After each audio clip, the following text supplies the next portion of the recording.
The committee will come to order. Today, we meet to discuss the President's fiscal year 2027 budget for the U.S. Department of Health and Human Services. And thank you, Secretary Kennedy, for joining us. Mr. Secretary, last year during your nomination hearing, I noted our healthcare system was on an unsustainable, dysfunctional path. As costs for patients and taxpayers soared, outcomes and access continued to decline. I suggested these challenges presented an opportunity to chart a better way forward. Although much work remains, we have made significant progress. For too long, Medicaid's financing and programmatic oversight was on autopilot. Coupled with pandemic-related increases and costly regulations under the previous administration, Medicaid spending, and hear this, doubled between 2019 and 2025. The Working Families Tax Cuts took significant steps to realign our healthcare system, strengthening access for those in need, putting patients back in charge of their care, and providing overdue reforms to curb waste, fraud, and abuse. The law prohibits coverage of certain non-citizens under federal health care programs. It removes Medicaid beneficiaries who are deceased, enrolled in multiple states, or own a home worth over $1 million. It also requires individuals who are able to work or volunteer or go to school to do so to be able to be eligible for Medicaid, a requirement that mirrors similarly intended safety net programs. These common sense reforms, along with policies to prevent financing gimmicks, will save taxpayers hundreds of billions of dollars and ensure Medicaid's long-term sustainability, ensuring the program's dollars reach those for whom it was intended. Under the Working Families Tax Cuts, Americans will keep more of their hard-earned money and have greater control over their health care. The law expands access to health savings accounts so that patients, not insurance companies, can choose the health care that is right for them. Individuals with high-deductible health plans can also rely on telehealth services without meeting minimum out-of-pocket payments. Republicans also made a historic $50 billion investment in rural health care through the Rural Health Transformation Program. Beginning this year, all 50 states are receiving funds from the program, which will be used to bolster workforces, invest in connected technology, and promote preventive health interventions. Working in partnership with Ranking Member Wyden, the Finance Committee delivered on our commitment to bring transparency and accountability to the prescription drug supply chain through pharmacy benefit manager reforms. The bipartisan law will end perverse incentives for PBMs to steer patients toward higher-cost drugs and vertically integrate pharmacies. Our work to address anti-competitive consolidation is just beginning, and I look forward to continuing these efforts with Ranking Member Wyden and all members of this committee. On a bipartisan basis, we also extended Medicare coverage of telehealth and hospital at-home services. Insured Medicare Advantage plans maintain accurate provider directories and removed Medicaid barriers to high-quality, specialized health care for children. These extraordinary accomplishments will expand choice and lower costs for all Americans. Mr. Secretary, under your leadership, HHS has also taken sizable steps to fix the failures in our healthcare system that frustrate both patients and providers. Together with the private sector, the administration is breaking down the bureaucratic obstacles that for too long have been accepted as the norm. HHS is reducing health insurers' cumbersome overuse of prior authorization, which routinely delays care delivery. Through Trump RX, patients can shop for lower-priced versions of their drugs, covered especially by those that are not covered by many insurance plans. I appreciate your commitment to making America healthy again by empowering patients with the tools and information they need to create a healthier future. Under your leadership, the department has focused on addressing root causes and prevention of illnesses. Now Medicare is becoming a system that invests in the whole person, in lifestyle interventions, and our medical schools are equipping providers with the education to deploy these services. Thank you for that. Mr. Secretary, I look forward to learning more about how we can work together to build on the progress we've made in the last year to put patients at the center of our healthcare system. And now I recognize Ranking Member Wyden for his opening remarks. Thank you very much, Mr. Chairman. Today we gather to discuss Donald Trump's healthcare blueprint for the coming year. Robert Kennedy came into the office of Health Secretary with sweeping promises of restoring the public's trust in government and making Americans healthy again. Now, as the Trump campaign pollsters flail about trying to cover up Robert Kennedy's devastatingly unpopular anti-vaccine policies, I believe the witness will try to have it both ways. He'll serve up enough fakery this morning to help Senate Republicans ignore the real harm that's being caused, while twisting the truth enough so he can go back to pushing anti-vax policies that make kids sick when he's out of the hearing room. The rank hypocrisy of the Trump administration on health can be summed up in a sentence: goodies for those at the top, while American families get sicker and poorer. While Donald Trump and the Secretary are cozying up to insurance executives by handing over more than $20 billion and throwing consumer protections in the trash, Oregonians now play Russian roulette with their health care, actually trying to figure out how they can go without insurance until they qualify for Medicare because they can't afford higher ACA premiums. When Donald Trump cuts the sweetheart deals with the big pharma executives, rural America continues to struggle, often because Republicans have made the largest cut to health care in American history. What these communities are seeing now, I believe, is only a beginning of how things are going to get worse when the cuts Republicans have hidden. And I've never seen this in all my time in public service, hiding the details until after the election. Time and again, when Republicans are put in charge of Americans' health care, there's a never-ending flood of benefits for special interests while American families get left further behind. Nothing illustrates the Trump-Kennedy hypocrisy on health more than their approach to prescription drugs. Donald Trump spent the last year hosting executives from the big pharma companies in the Oval Office. He boasted of so-called deals to bring down the price of medicine. The details, the important facts about these deals are totally secret. My staff spoke with each company involved in these deals. The only thing that's clear is the list of goodies that the companies got in exchange. Robert Kennedy is here this morning, and he's going to ask Congress to codify these sweetheart deals sight unseen. Let me repeat that. People in Congress aren't going to see the details about these deals. So while the American people wait for their costs at the pharmacy to go down, the administration touts Trump RX, which actually offers higher prices for drugs than what most people can get through their insurance. There is no bigger fraud on the planet when it comes to drug costs than Donald Trump. Meanwhile, Robert Kennedy has presided over the biggest cut to Americans' health care in history, a choice that's already kicked Americans off their care, forced hospitals to close, and caused health care workers to lose their jobs. Since Republicans passed that law, my staff has been thoroughly cataloging every hospital, every clinic, and every health care provider that has shut their doors, reduced services, or laid off staff. So we have the receipts. There have been over 170 closures and service reductions across 34 states.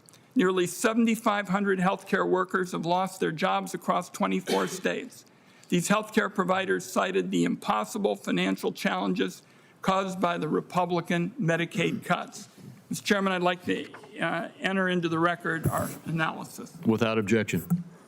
Now, I recently held a forum with healthcare workers at home in rural Oregon in a place where Donald Trump got better than 70% of the vote. What I heard there underscores the reports that are coming in from around the nation. Healthcare providers are walking an economic tightrope, and these communities can't afford to lose the services they're providing.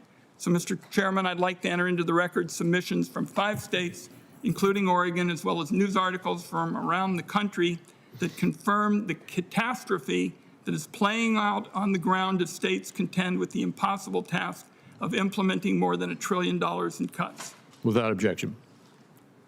Mr. Kennedy is the most senior and influential healthcare official in the country. When it comes to vaccines, Robert Kennedy has used this once-in-a-lifetime platform to make parents doubt themselves and doubt their doctors. 90% of Americans infected with measles during this unprecedented outbreak, mostly kids, have not been vaccinated. It is no coincidence that it comes as the person in charge of our country's health care lays out propaganda about vaccines, all on the taxpayer dime.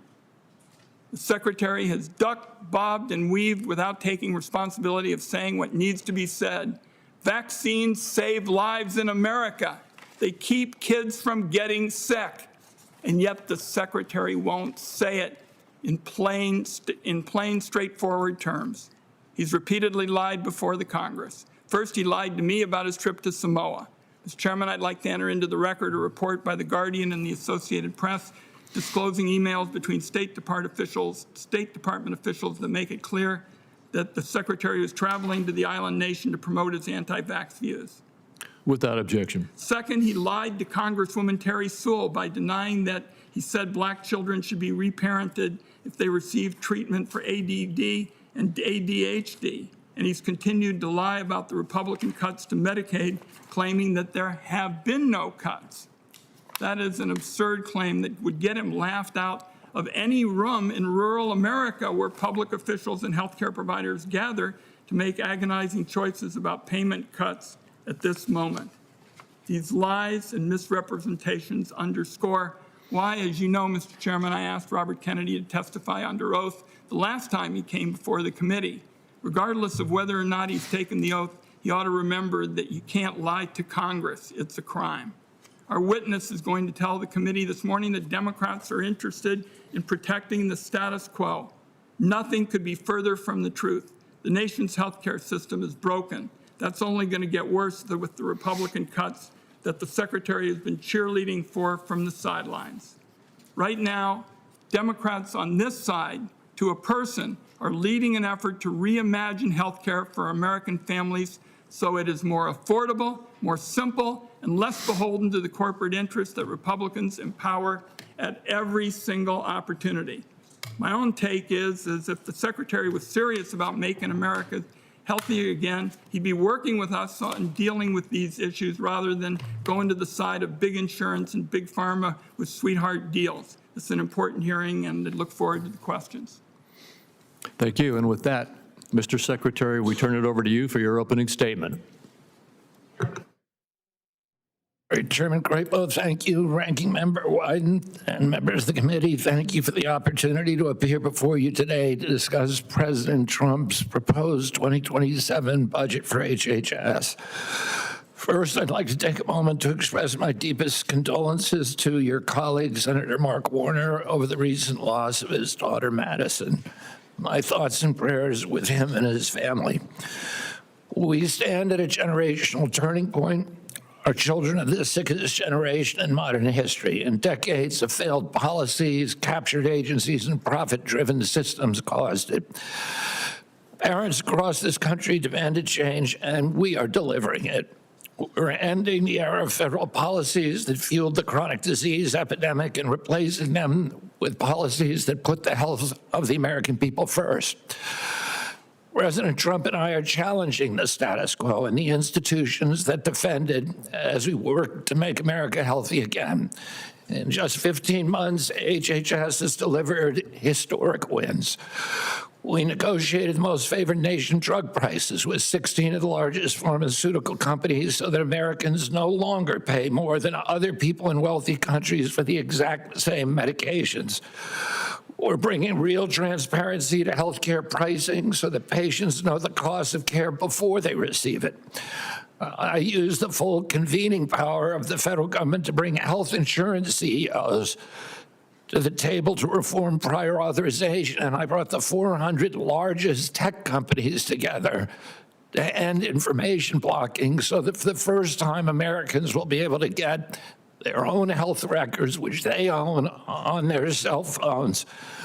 We are cutting red tape, speeding decisions, and demanding transparency. We're also cracking down on waste, fraud, and abuse.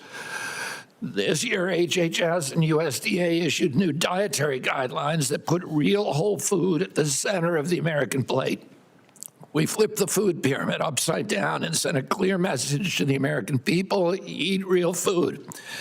HHS has opened the door to partnerships with industry, trade associations, nonprofits, and advocacy groups. More than 50 medical schools have committed to expand nutrition education from an average of 2 hours to 40 hours. Food manufacturers are stepping up too. More than 40% of the food industry has committed to phase out petroleum-based dyes by the end of the year, and many have already eliminated them. In conjunction with these efforts, FDA approved 6 natural food colorings derived from fruits and vegetables. Through President Trump's Great American Recovery Initiative, HHS is matching compassion with action to help Americans break the cycle of addiction. At HHS, we are prioritizing patients with ultra-rare diseases and their families, driving faster access to life-saving treatments. We're restoring gold standard science and integrity across the agency. We're protecting children from sex-rejecting procedures that expose them to irreversible harms. We're eliminating outdated and misleading warning labels on hormone therapies used by women during menopause. We're strengthening oversight of organ procurement. We are regulating television advertisements for pharmaceutical industry, something the Democrats have been asking for generations. We're implementing Operation Stork Speed to ensure the safety and quality of infant formula. We're applying that same focus and urgency to rural America. The Rural Health Transformation Fund delivers the largest investment in rural health in our nation's history, $50 billion over 5 years, to strengthen rural hospitals and ensure Americans can access the care they need no matter where they live. HHS has also last week announced more than $135 million investment this month to expand rural residency programs and nutrition services. The data is clear. When physicians train in rural communities, they're far more likely to stay and serve there. The president's budget puts all these priorities in action. It invests in prevention because preventing disease costs less than treating it. As my uncle, President John F. Kennedy, said, progress is a nice word. Change is its motivator, and change has its enemies. We see those forces clearly: entrenched interests, defenders of a failing status quo, and institutions that put profits ahead of the American people. The resistance underscores the urgency of this moment. We can reverse chronic disease, improve public health, and lower costs. I stand ready to work with this committee and Congress to seize this opportunity to implement and codify lasting generational reform in American healthcare for our country, for our children, and for the health of the American people. Together, we can make America healthy again. Thank you, Mr. Chairman. Thank you, Mr. Secretary. And I believe that your effort and focus on making America healthy again and helping us to focus on nutrition and prevention and healthy lifestyles is one of the most significant things that you have done among the many that you described in your testimony. In that context, in your testimony, you identified nutrition as a bedrock of health and one of the primary levers for treating and preventing chronic disease. You also emphasize that it's imperative for our nation's healthcare providers to be equipped to incorporate nutrition into patient care. Securing commitments from more than 50 medical schools to provide at least 40 hours of nutrition education is an incredible start. I don't think it was very long ago that there was probably very little nutrition taught in medical school. And now we are encouraging that to be a focal point. How does HHS plan to build on this progress by securing additional commitments from medical schools and expanding nutrition education into other key areas such as residency training, medical licensing, and continuing medical education? Thank you very much, Chairman. We're expanding the number of medical schools. There's already many, many others that have signed on since the original 54. We are working with the states, more than half the states, on a MAHA legislative plan. More than half the states have already passed legislation requiring nutrition education and continuing medical education. We've now issued notices to all the hospitals in America that they must start serving nutritious foods in the hospitals. Something that, the food before that has been appalling. They're giving diabetic patients Jell-O and custard and a soda drink. And if they want to continue to get Medicaid, Medicare dollars, they need to change that now. And then we're driving good nutrition through the WIC program, through SNAP, through school lunches, through the Indian tribal services, and other federal subsidies programs as well. Well, thank you very much. I will just tell you that I, for one, deeply appreciate that strong focus on helping us get focused on nutrition. It was a sad thing that our society had not focused on it as well as it should have until now. Republicans established the Rural Health Transformation Program in the Working Families Tax Cut Act to strengthen and modernize our nation's rural health care delivery system. We do have a problem in the rural health care system. And with this funding, we are hoping that states will be able to implement comprehensive strategies that not only expand preventive, primary, maternal, and behavioral health services, but also create new access points that bring care closer to home and stabilize our challenged rural hospitals. All 50 states received their first-year awards, ranging from $147 million to $281 million. What do you think are some of the most innovative ways that states are now going to be able to work to transform their rural health care networks? The states, the applications from the states were really extraordinary. We were astonished how resourceful and imaginative they are. Among, I think, the most common applications were to improve or to maximize the use of AI in diagnostics, in health delivery, and also just in billing and in management of the systems. A lot of the money is being spent on telehealth, which is going to deliver rural health care to areas that are particularly remote in this country, places like Wyoming and Alaska and many others, where health care just simply is not accessible. A lot of the applications for residency programs and for worker recruitment and retention, and then just allow for badly needed infrastructure repairs. We've lost more than 120 hospitals in rural areas since 2010. And it's a crisis. When they lose that hospital, they're not just losing access to proximate health care. They're also losing the greatest economic driver in many of these communities. These are, in many cases, the greatest employer. They have the highest pay for their workers. And when they close, businesses stop moving to the area. So it's absolutely critical that we keep those hospitals open. And that's why this plan raised by 50% the amount of the infusion of federal dollars that is flowing to rural areas in this country. Thank you very much. My time's expired, and I want to try to stay at these 5 minutes, so I'm trying to set a pattern here for the rest of the committee. And I had questions on telehealth and innovation and AI, as well as waste, fraud, and abuse. You anticipated many of those in your answers. Thank you very much. Senator Wyden. Thank you, Mr. Chairman. Mr. Secretary, it sure looks to me like the president is working very hard to muzzle you on the issue of the vaccine question.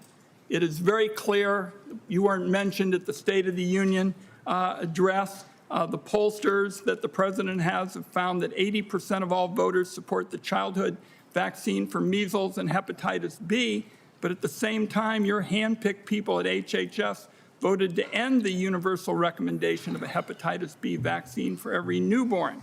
So my question to you is, we are seeing with measles, we're seeing with vaccines, a problem all over the country, and putting infants at risk like this is so dangerous that a court even blocked your new policy from taking effect.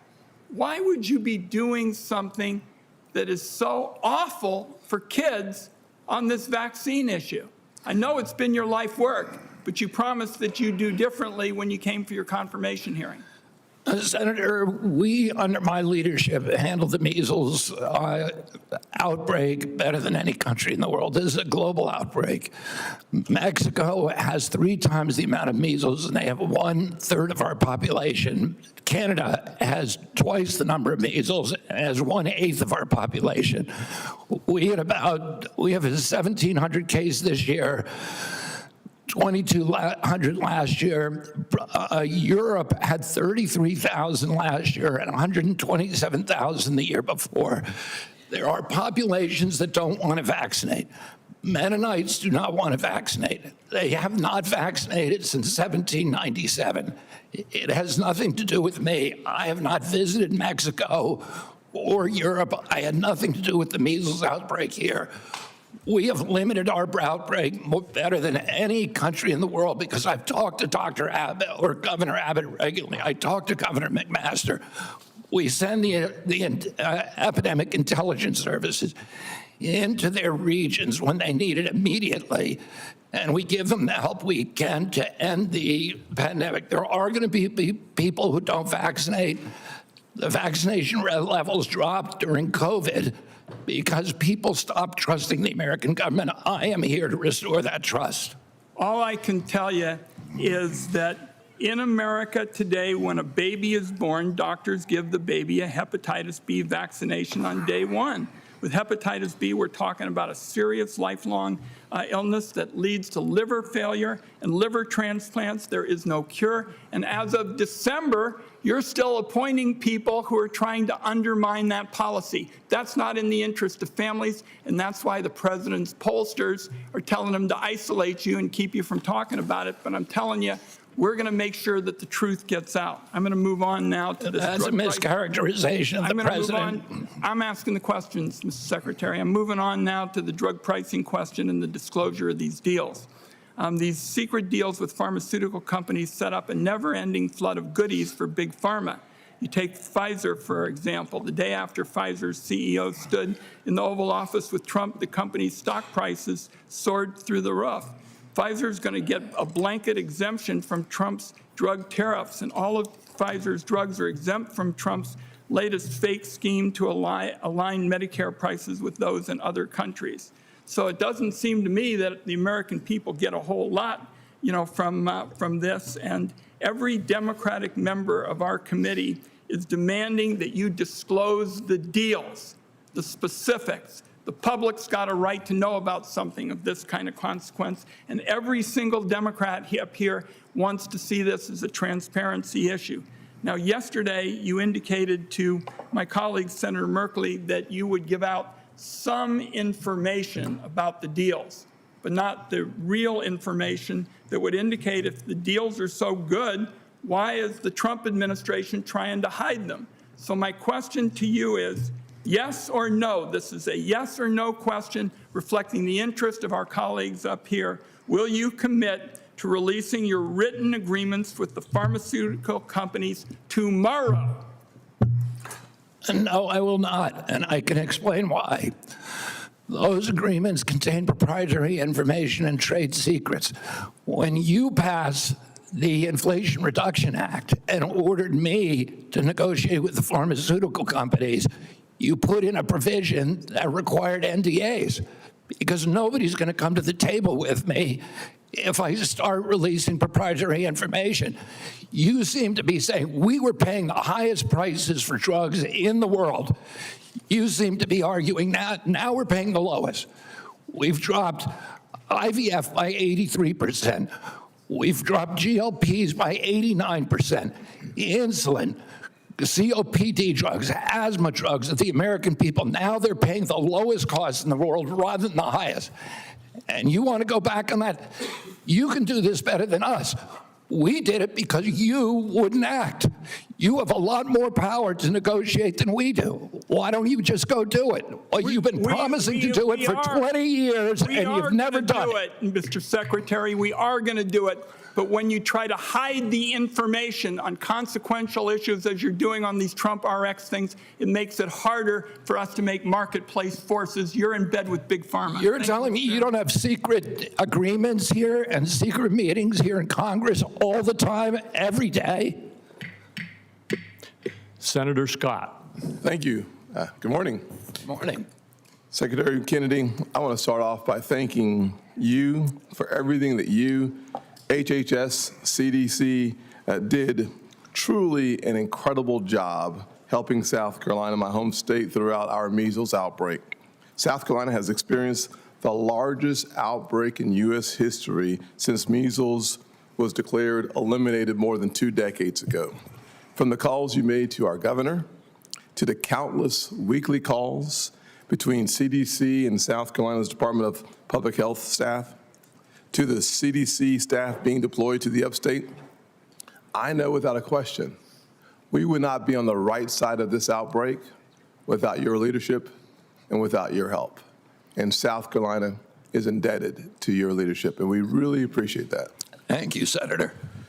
I'm very hopeful that in just a few days, on April 26th, we can declare the outbreak long and gone as long as there are no new cases. That is a big deal for a state that has been suffering for months and months through this challenge. Thank you. It is thanks to your leadership and the leaderships of the folks that I mentioned, from CDC to the HHS to our folks on the ground, that this day has finally come. While it is hard to find positives, it's really hard to find a silver lining through this process. If we did, it is early detection matters a lot. The more time we spend on figuring out how to get ahead of it, the better off we will all be in the future. That is why last month, I, along with several of my Senate colleagues, introduced the PREDICT Act to strengthen and expand wastewater surveillance. When someone is infected with a virus like measles or the flu, they shed viral material often before they even are aware that they are sick. CDC helped work through the sequencing of positive wastewater samples from 20 wastewater sites testing for measles in South Carolina. This critical work highlights the best kind of government, one that works in the background on prevention and saving lives using smart science. It is an idea that should reach every single community across the country, not just a handful of communities who have the resources to deploy. By utilizing these tools and monitoring the spread of disease early, public health officials can see an outbreak coming days or weeks before hospital admissions begin to rise and take steps to intervene in moments when time is truly of the essence. Americans deserve a public health system that sees threats coming before they become emergencies, and the PREDICT Act brings us one step closer to that reality. Secretary, as we look forward to lessons learned from this outbreak, can you please commit to working with me on wastewater surveillance, such as the PREDICT Act? Absolutely. Yes, sir. I hear you. Yeah. Absolutely, Senator. Thank you for your kind words about the management of the measles. And I just had a wonderful interchange of series with Governor McMaster, and I want to thank all the health department in South Carolina for the hard work they did with CDC to end the outbreak. I absolutely will work with you on the PREDICT Act. It's something that's very personally important to me to have more wastewater surveillance. And we are also putting $325 million in this budget into a new biothreat radar system that will integrate with the microbial surveillance at wastewater treatment plant to detect pathogens as soon as they emerge in our country and elsewhere in the world. That's really important because with your new system, the biothreat radar system, it strengthens outbreak detection, and I think it would be a perfect fit for us to take this PREDICT Act and put it under that umbrella, so to speak. I look forward to working with you, Senator. Thank you very much. For those unaware of South Carolina's the negative impact of measles, it was the largest outbreak, hundreds upon hundreds, nearly 1,000 cases. And it was a response, all of government response, where we saw HHS, CDC, the Secretary working together. I know we have disagreements around this dais, but when you need help and they show up and it's effective, you should take the time to say thank you. Thank you very much, Senator. Thank you. Senator Bennett. Thank you, Mr. Chairman. Thank you, Mr. Kennedy, for being here again. For decades, parents in this country were able to send their kids to school without worrying about whether they could come home with a dangerous case of the flu or a dangerous case of the measles, as my colleague from South Carolina is saying. Last year, we saw the largest number of children die from the flu in modern history. Are you familiar with that, Mr. Secretary? Yes, I am. And have you told President Trump about that? The last year was the largest childhood death of flu in modern America. Well, that's one of the reasons that FDA just approved 2 new vaccines for influenza A and influenza B. Because you would agree that last year was the worst year on record in terms of flu deaths in modern history, not in the old days. Right. In the old days, we were having hundreds of thousands. You're right. Of course. Do you agree that 89% of the children who died from flu were unvaccinated? I don't know the exact number. That is the exact number, Mr. Kennedy, and it was, I think of interest to a lot of people in America that you took down the communications from HHS on the flu, the importance of getting a vaccine when you first became the secretary. And I just wondered whether you regret having done that. You're now saying that you're approving vaccines for the flu. I approve lots of vaccines. I've spent $1 billion, authorized $1 billion, developing new vaccines, including a universal flu vaccine. So are you know, I think the last year the flu vaccine had something like a 20% efficacy. So having these single antigen vaccines is not serving the public interest. The Cochrane collaboration said this, they simply don't work. For the record, Mr. Secretary, then I assume you no longer believe that the flu vaccine is destroying children's brains, that there's zero evidence that the flu vaccine prevents any hospitalizations or any deaths, because today you're here agreeing that the vast majority of kids that died from the flu were people without vaccines, and you're saying that you're now approving vaccines. We're making sure that we follow the science, Senator. Well, I hope you'll follow the science, because that's what put us in the position 30 years ago of essentially having measles declared at an end in the United States of America. Well, many nations have lost their elimination status, including Canada, the UK, a lot of Europe this year, because of the outbreak, and the outbreak has nothing to do. I mean, I would hope that I know you said the outbreak has nothing to do with you. That was your answer to to Ron Wyden. You're the chair, you're the head of the agency. You're the head My of agency has no jurisdiction over Canada, Mexico, the UK, I would agree with that. I would agree with that. We are, I think everybody on this dais believes that the United States of America ought to be leading in these matters. That's why we're so discouraged by your cuts to NIH, because that's going to make it harder for us to lead. That's why we are so discouraged by your cuts to Medicaid that are making it impossible to invest in rural America. That's why There we're are no so cuts to discouraged. Medicaid, Senator, as you know.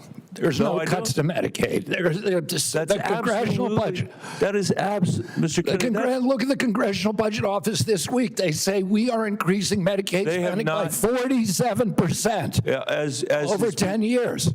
That's as- not a cut, except in Washington. Okay, it is a cut when it comes to the rural hospitals all over America that are having to close because of the Medicaid cuts, and those are real dollars. They were closing Mr. Kennedy, before I did you- came in here. let Now me- they're not closing. Let me just ask you, do you realize that last year, the United States had the highest number of measles cases in 30 years? That the last time we had more than that was before The whole world did. measles. The whole world did. Yeah, we were the leader, Mr. Kennedy. We still are. We have a 92% vaccination rate. We have one of the highest vaccination rates for measles on earth.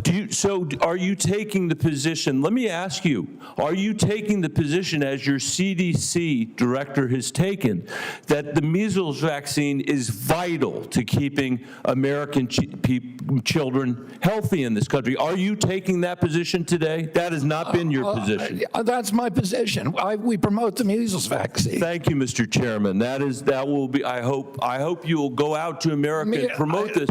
The idea that you have nothing to do with this. The measles vaccine dead prevents wrong. measles in 97% of the people who take it. I've always said that. That's what the science says. I would ask you to please underscore it, because there's a reason that we are having these outbreaks, Mr. Chairman, and that is the misinformation that's been propagated. If you would have a change of view, that's excellent. Let's get it out there to the American people. Senator Langford. Hey, Mr. Chairman. Mr. Kennedy, good to see you again. Thanks for your work on this. You have been one that has spoken out often on vaccine issues and to be able to provide clarity in this area. And so appreciate your engagement on this so much lately. I want to talk to you a little bit about pharmacy benefit managers. This has been an issue that we've talked about before, you and I, and that we talk about often around this dais. We have now passed a piece of legislation that delinks the compensation between the price for pharmacy benefit managers and the price of the drug, which I think is exceptionally helpful to be able to work towards the consumer. The Any Willing Pharmacy, which PBMs have been fighting to destroy, our independent pharmacies around my state and around the country. We're losing more than one pharmacy a day now around the country, often because of what PBMs are actually doing to them in the compensation structure and the way they do the scoring on this. So I appreciate that. That law has now been passed. Y'all are in the process of implementing that. We want to continue to be able to work with your team on the implementation. Any questions that your team may have, or that any way that we can actually help in the process, we want to be able to stay engaged on this, because this has been a passion area for us for quite a while. I know it's been a real interest for you as well. Senator Maggie Hassan and I, we have a piece of legislation that takes another step on this, dealing with the pharmacy benefit managers, and that is this issue of tiering that has been out there. Now, your team has put out a clear statement to say there's an expectation that when a drug is released in the biosimilar or the generic level, it's actually put on that tier to be sold. But you and I both know that's not happening. You have said it. We're trying to make it clear in law as well to be able to give you the reinforcements that you need on that, to be able to say when a generic or biosimilar is put out there, it needs to be put on that lower tier cost and not put up on the more expensive brand cost, because that will ultimately drive the generic out of business. The brands know that. We want to be able to push back against that. So I would ask only for your help and your team's help on technical assistance to make sure that we get this language right, so that whenever we can get this passed on the tiering issue, we can actually get that enforced as quickly as possible. Yeah, and thank you, Senator Langford, for your leadership on this issue. It's been a long time coming. It's a bipartisan issue. Everybody knows it's a problem. I think the biggest fix, as you pointed out, was delinking the compensation to the PBMs.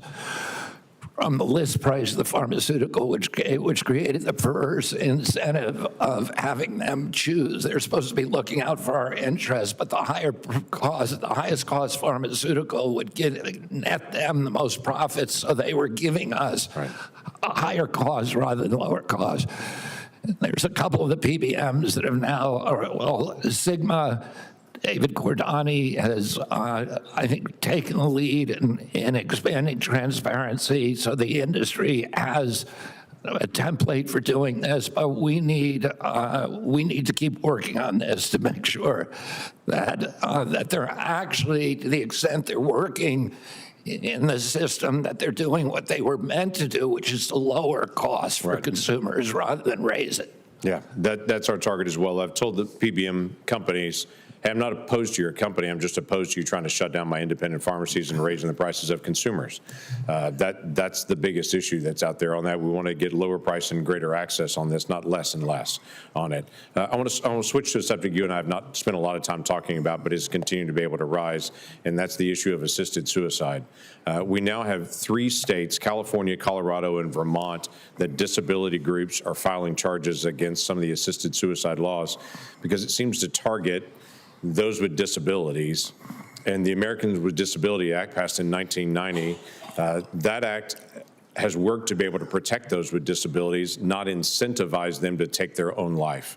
And so this is an ongoing conversation on this. And I think my question for you today is HHS engaging? Some of these lawsuits are out there among states right now, and I know you're not engaging in the lawsuits.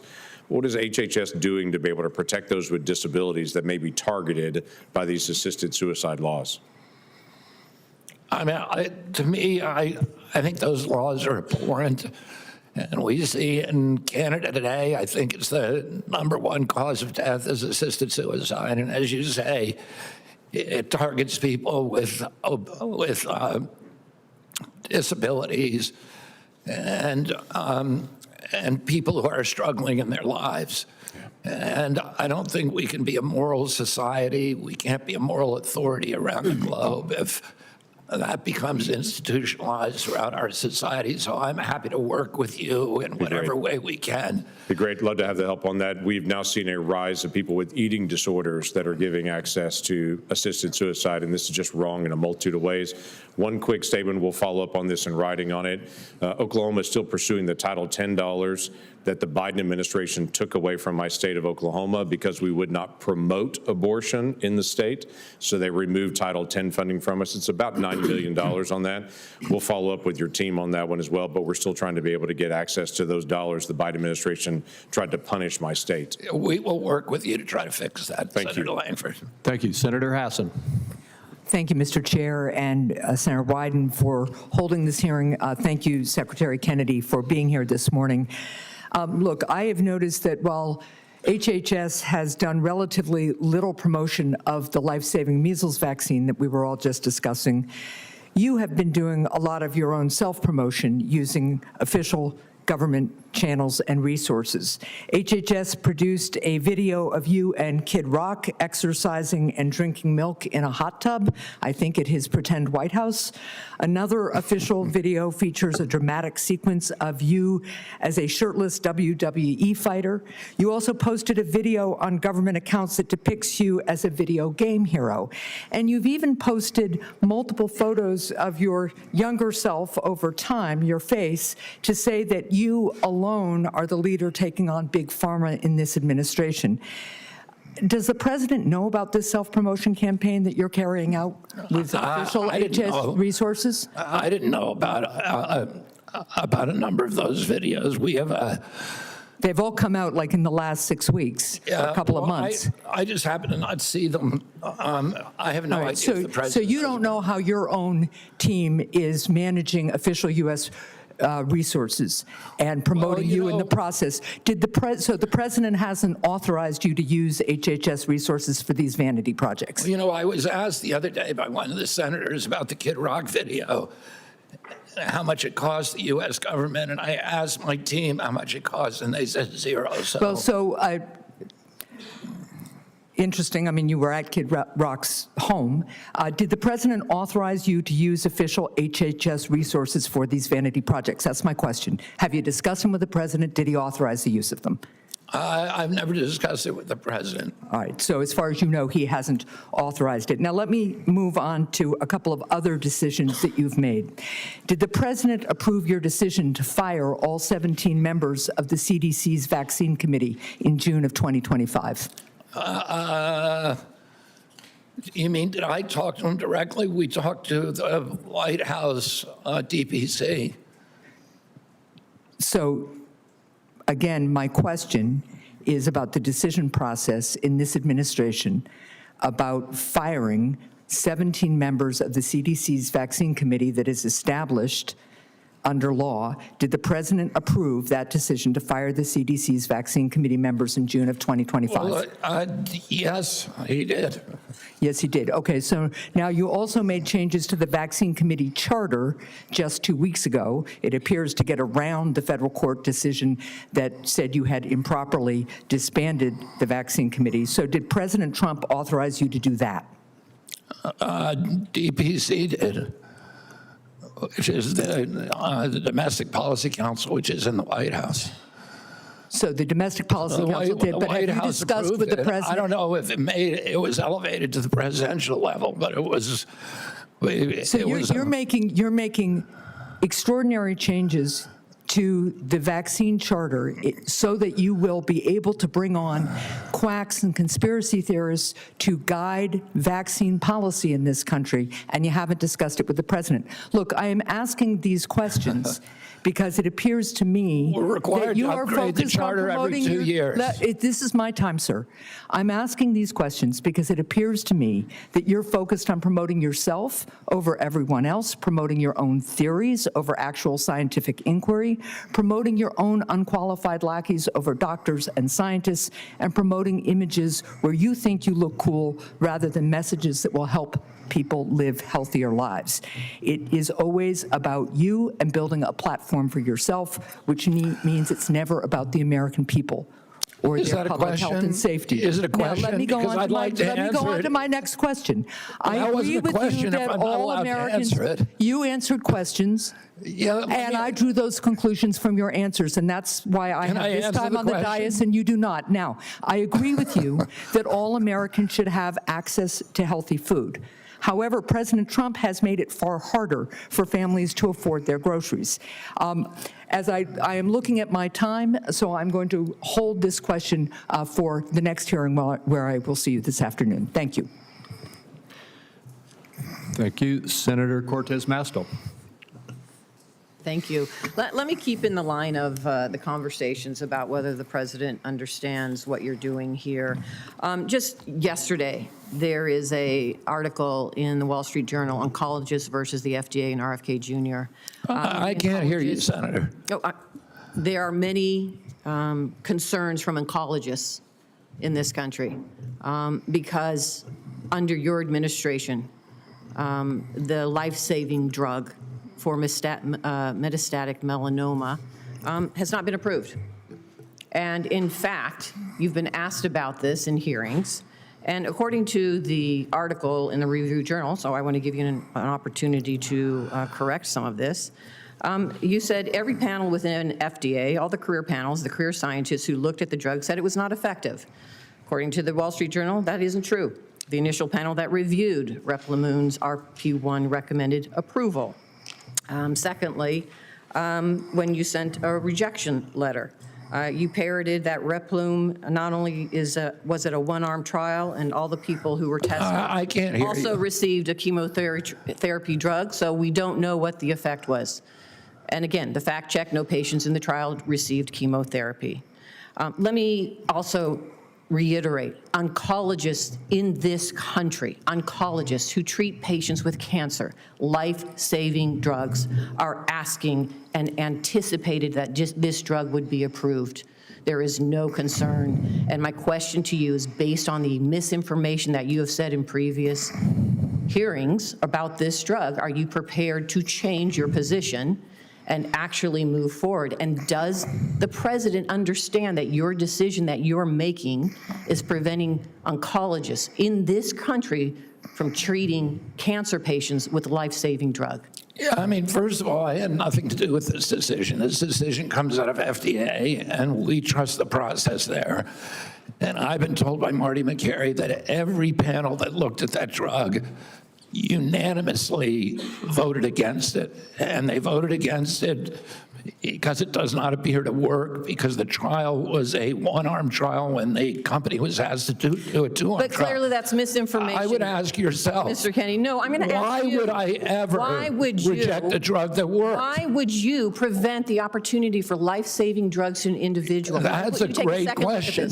Why would you take a second look? That's Why do you exactly think, right. I mean, So I'm going to what ask you kind to of, take a second look at it. what kind of perverse motive My are you next question for ascribing you, to me? Mr. Kennedy, If the drug is works, this. we're going to approve it. Let me just say, Why would we hold back a drug I that works? appreciate your comments earlier in this administration going after waste, fraud, and abuse. I think the healthcare fraud and abuse control program is important. I've been calling for more funding for it. I think it's essential that HCFAC has the dollars that it needs to go after in healthcare fraud. But let me ask you this. As we are fighting for funding for it to go after healthcare fraud, this president has actually pardoned at least 2 people convicted of healthcare fraud in just the first year of this administration. President Trump commuted the sentence of Lawrence Duran, who filed more than $205 million in false claims to Medicare by taking advantage of people seeking treatment for severe mental illness. Someone who defrauded Medicare for hundreds of millions of dollars. He no longer faces consequences and wiped out $87 million obligation in restitutions and fines. Have you talked to the president about the fact that he is actively undermining your agency's work to combat fraud? The president doesn't consult me on his pardons. I don't know anything about that case. What I do know is that during the Biden administration, they purposely opened the door for hundreds of I'm billions not of talking dollars about the past, I'm talking about now. So that answers Yeah, but no. you're talking about one case that I don't know anything about. Why would I know anything about that Let me tell you the reality case? in my state, Mr. Secretary, with respect to the Medicaid cuts. Effective May 1st, Boulder City Hospital in my state will no longer be able to support inpatient stays longer than 24 hours and will transform into a rural emergency hospital that, rather than retain the current designation as a critical access hospital. According to the CEO, it is because of the financial constraints exacerbated by the upcoming Medicaid provider tax cuts due to H.R. 1. 71 people will lose their jobs because of H.R. 1 and those Medicaid cuts. This is one of my rural communities. This is going to be devastating for so many, and this is the first that we're seeing in my state. My question to you is, what are you going to do to make sure that our rural communities aren't left in a healthcare desert without a reasonable way to access those services? We're putting the largest investment in history into rural hospitals. There's never been anything like it. Prior to the rural health Apparently that's not true for my rural hospital in Boulder City, and many other are concerned, so you don't have an answer for that either. There's rural hospitals are closing at an I know my alarming time rate is up. around the Thank you, Mr. country Chairman. long I before appreciate it. President Trump got in here. Thank you. Senator Daines. Chairman, thank you. Secretary Kennedy, welcome. It's good to see you here again. Good to see you, Senator Daines. Since you were first nominated in this role, it's been your goal and the president's to make HHS the gold standard of science. I appreciate your sincere commitment to that goal and the role you're playing in restoring America's leadership in scientific rigor, transparency, and public health. And before I get into a more specific public health question, I just want to follow up on the exchange you just had about the rural health care in our country. And Montana, I think when you think Montana, you think rural. We love that about our state. But I want to build on what you just said, Mr. Secretary, because there was a transformative $50 billion investment that Senate Republicans made in working with the Trump administration to strengthen health care across rural America in our working family tax cut bill. This has been $50 billion following a competitive application process Montana is receiving a $233 million investment from the Trump administration, the fourth highest funding award of all 50 states to stabilize and modernize rural health care delivery throughout the state. Mr. Secretary, could you touch for a moment on the real change this investment will have on rural health care access, delivery, and outcomes in places like Montana as well as across America? Yeah, I mean, I would refer in my answer to the senator's criticism, the senator's hypothesis that some future cut in Medicaid is closing hospitals in her state. Right now, Medicaid pays about 7% in total to rural hospitals. It's about $20 billion a year to all the rural areas in our country. We have now increased the influx of federal dollars by an extra $10 billion a year. It's astronomical. It's a 50% rise in the money that rural hospitals are getting traditionally from Medicaid. So first of all, we're not cutting Medicaid, and they keep saying we are, but the Congressional Budget Office says we're raising it by 47%. And in addition to that, this fund is putting an unmatched flow of federal dollars into those hospitals, and, President Trump cares.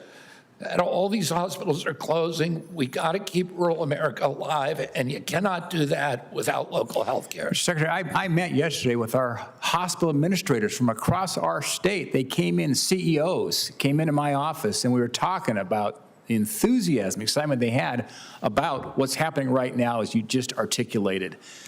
And the fact you're also going after the fraud that's occurring right now in these programs. The American people want the right people helped. They want the fraudsters removed. And I appreciate your leadership on that. And that's delivering real results and outcomes for the American people. Back on the issue of safety, I want to go back to my earlier comment. And I want to continue a conversation we had around what HHS is doing to apply the principles of safety for the American people as it relates to the federal regulations on mifepristone. You've stated the FDA is conducting a comprehensive safety review, which they are, and I encourage you to see that review through completion, guided by the best available data. Some of the evidence we already have today points to some serious real-world consequence as it relates to safety for women. We know about the outcomes to the baby. I'm talking about the outcomes now to women. In fact, there was analysis of over 865,000 mifepristone prescriptions compiled from insurance claims, found that 11% of women experienced a serious adverse event. That typically means going to the ER, serious medical care required within 45 days of taking mifepristone. That's 22 times higher than the FDA's longstanding estimate of less than 0.5%. In the first half of 2025, over 27%, in fact, of all abortions in the U.S. were chemical abortions provided by online clinics, and that number continues to grow. Given the fact there's a lot of disturbing data that already exists, will you implement interim safeguards as well as look at reinstating the in-person dispensing requirement until the full safety review is completed? Regrettably, Senator Daines, I cannot comment on that because of the litigation. I've been advised by the Office of General Counsel not to talk about it. Well, maybe I can use this platform. I have read that study. Right, and the actual adverse effects are 22 times what the FDA had on the label, and so we want to see action taken because women are being harmed by mifepristone. Thank you, Senator Warren. Thank you, Mr. Chairman. So after President Trump and the Republicans slashed health care for millions of families, the president pitched his Trump RX website as the answer for Americans who are worried about health care costs. He claims that Trump RX has reduced prices by as much as 600%. 600%, which I think means companies should be paying you to take their drugs. But let's do some real math here. Take one drug, Protonix, a 30-day supply of this heartburn medication costs $200 on Trump RX, but there is an identical generic version of this pill called pantoprazole. Secretary Kennedy, do you know how much it costs for a 30-day supply of that drug at Costco? Oh, but I would say this, Senator. Do you know what it costs? President Trump has a different way of calculating. If there's two ways of calculating percentage. If you have a $600 drug and you reduce it to 10, that's a 600% I reduction. understand that you know I only have 5 minutes. Do you know what the drug costs at Costco? I do not. The drug is $16 at Costco. Trump RX charges $200 for Protonix, and Costco charges $16. Let's do another one.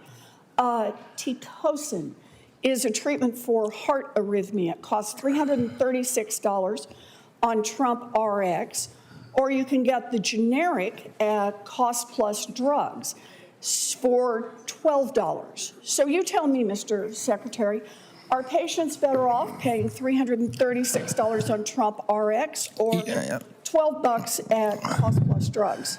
You're comparing apples to oranges because you're comparing the brand drug to the generic drug. Yeah, to the exact same drug. Well, people should be buying the generic, and we will be directing them to generic. To the exact same Yeah, drug. we'll be directing them to the generic. So tell me, Mr. Secretary, you think people ought to be paying $336 instead of $12? Well, a lot of people, a lot of doctors prescribe the brand, so we're giving them 600% reductions on the brand. We will be directing them to the generic whenever it's available. You know, So here's the thing. We know about brand names versus generic. It's a big pharma talking point in order to fool people into buying a more expensive drug. The generic is chemically the same. And here's the thing.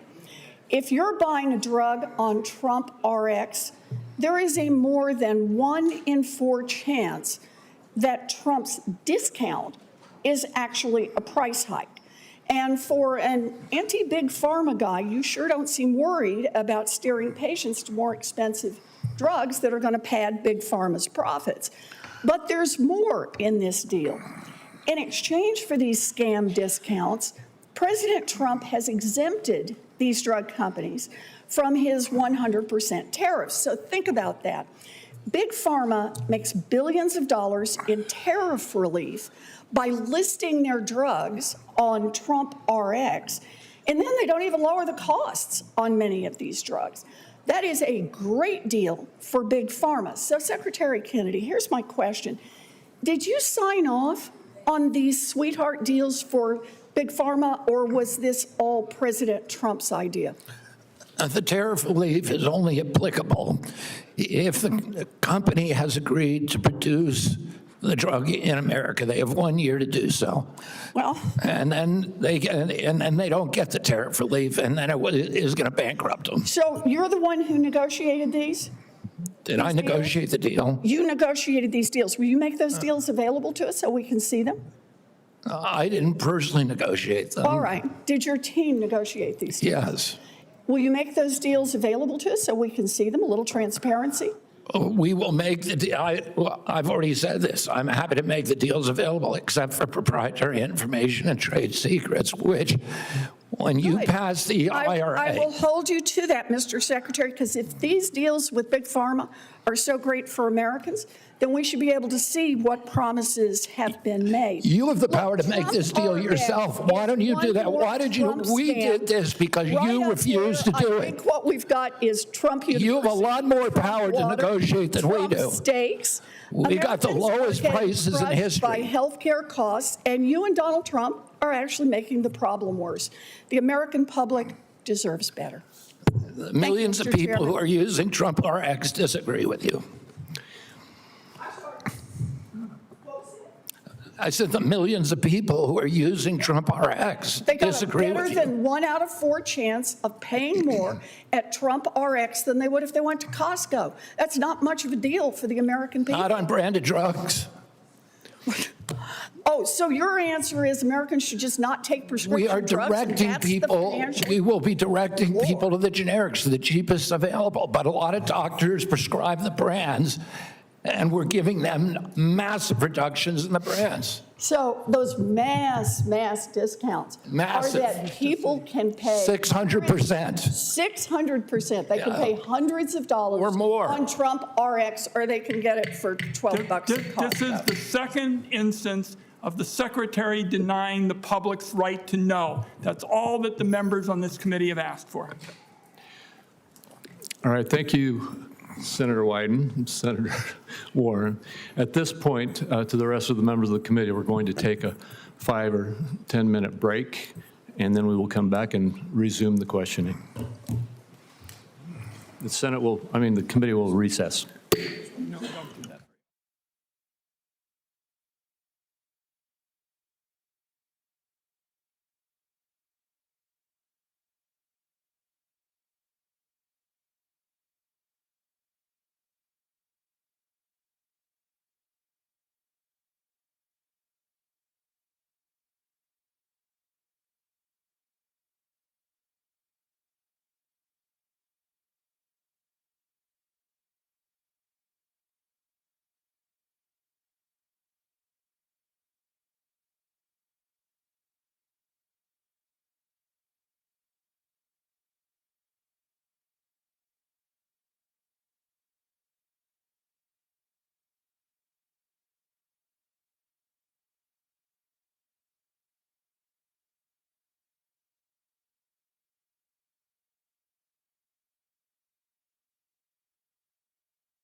The committee will come to order, and the next senator for her questions is Senator Cantwell. Thank you, Mr. Chairman. Thank you, Secretary Kennedy. Thank you for your very long statement that's in the book. You covered a lot. I think it was 10 or 11 pages. I don't think secretaries usually show up covering 11 pages of material in their written testimony. So I wanted to ask a couple, I have 3 subjects that I want to go over if I could. One, no. Ernie Moniz once said, I read the 4-year quadrennial energy report for our nation, and he thought that was crazy. But, you know, when somebody spends that, I think he probably took him 2 years to write what was our 4-year energy outlook, somebody needs to read it. So I actually think you covered a lot of subjects there. So I wanted to ask about that because I have priorities that I wanted to cover and see if we could get your commitments on them. One, you talked a lot about Indian healthcare, which I appreciated. I've met with several of my tribes. One issue is that we don't have for urban, you know, IHS does their thing, you've addressed trying to fix that, but Indian urban health needs the full FMAP funding. We got a fix, myself and Senator Murkowski, but it only lasted for 2 years. And so we would like to see urban Indian health get the full federal medical assistance for the Indian healthcare programs, and would you work with us on that? Absolutely and enthusiastically. Okay, great. Second And issue. you can call me directly on that. And Great. So appreciate that. This is a really big issue. People don't understand, but we have 150,000 American Indians and Alaska Natives that live in urban areas like Seattle. And so when they only get half the money for the care that everybody else gets, it creates a disparity in actually being able to deliver that care. Okay. Second issue is in the cuts to Head Start, in the cuts to the administrative issues in Head Starts and not putting out the new RFP for proposals, Walla Walla, which is, yes, a real place, has, they may have to shut down their whole Head Start program. So are you going to put out requests for proposals for funding for Head Start? a request for proposal for, Head Start, There's been some administrative cuts, and so one of the things they haven't put out are these RFPs that allow programs in small communities to actually apply for those federal dollars and then be able to keep their program open. I think what I should do is send you a okay. letter on this. I'm very committed to Head Start. My family started Head Start.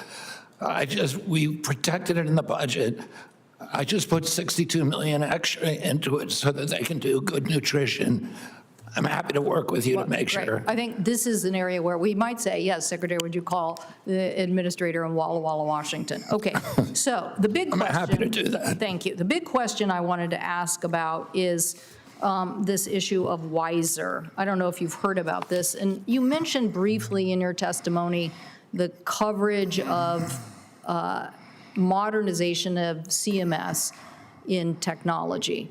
And the concern that I wanted to try to address today is something that's been raised in our newspaper in Seattle. We obviously know a lot about AI because we have a big AI community, but what's happening is AI is being used as a denial device for the CMS system, and it's apparently had some problems where it's not taking a few days to find out whether you're going to get covered or not. It's basically taking weeks to find out that you're denied on things that never were a prior denial before. And so what I'm worried, this is a gentleman who had some back issues and wanted to get what would have been under Medicare, an approved system by his doctor, whether he could have that steroid or whatever care he could get. Now he's under this WISER application process, which can just turn down and deny. So we have hospitals calling me about this. I have doctors calling me about this. I have patients calling me about this. So I appreciate if you take a look at it.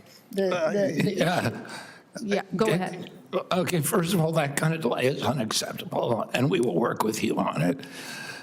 The WISER model, we do only 5% prior authorization across Medicare and Medicaid. But we found we were being ripped off by certain categories of procedures that are not good for the patient, and a lot of time they're unnecessary and they're very lucrative for the doctors. Skin substitutes went in 3 years from being 250 million to 23 billion. The spinal surgery, certain kind of spinal surgeries, which is maybe the one he's in, and then knee arthroscopic surgeries.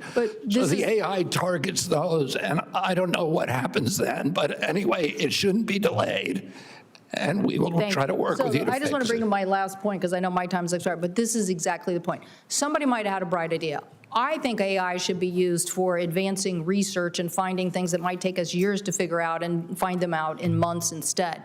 But to use AI as an app or a tool that might deny people and then cut them off of Medicare, when this part of Medicare was never a referral, is making me anxious that somebody really does think that AI should be used to judge our Medicare services. And so it makes me anxious, so I appreciate you saying you. It's supposed to allow us to detect fraud early. There's probably kinks in the system.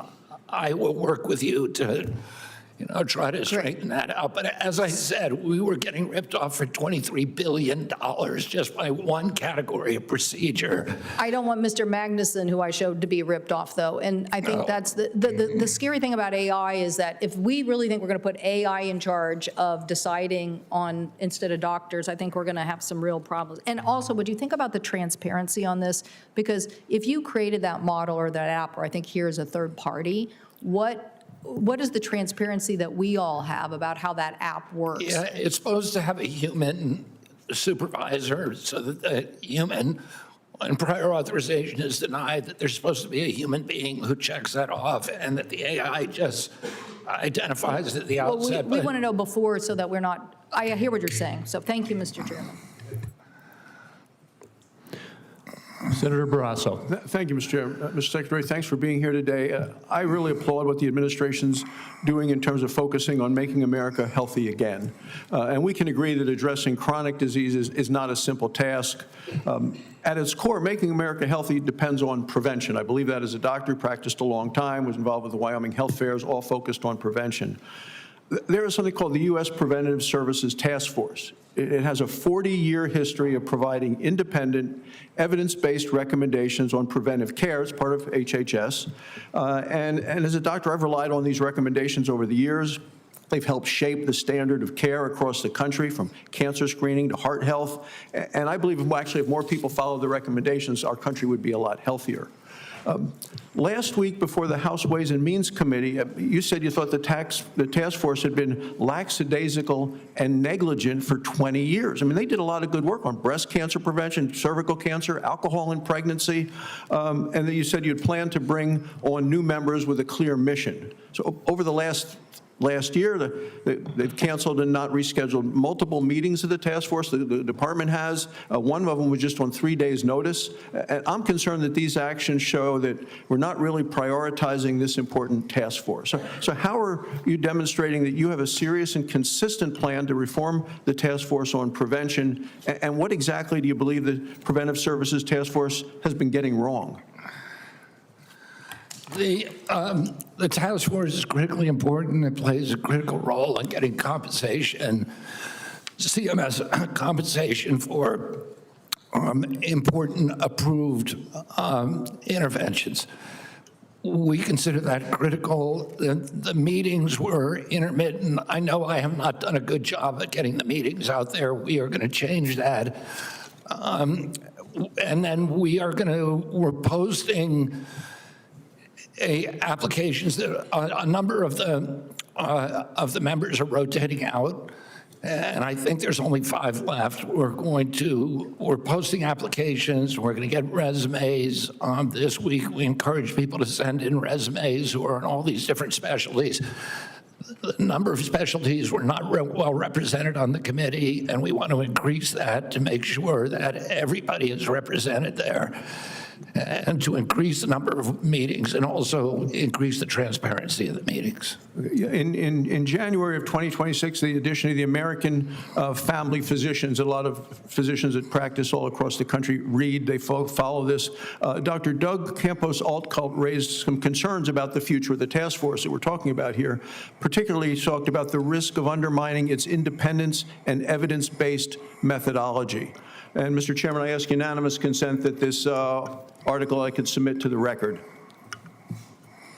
Without objection. Thank you, Mr. Chairman. And I share his concerns because what we've just seen for the last year, the task force's methodology is grounded in an independent review of the evidence, careful evaluation of the benefits and the harms, and among so many health providers, it is widely been considered the gold standard for preventive care. So I hear what you're saying in terms of the different specialties and people rotating off. I can promise you, Senator, we're not going to undermine any of those functions, and I don't think we'll get any criticism for doing so.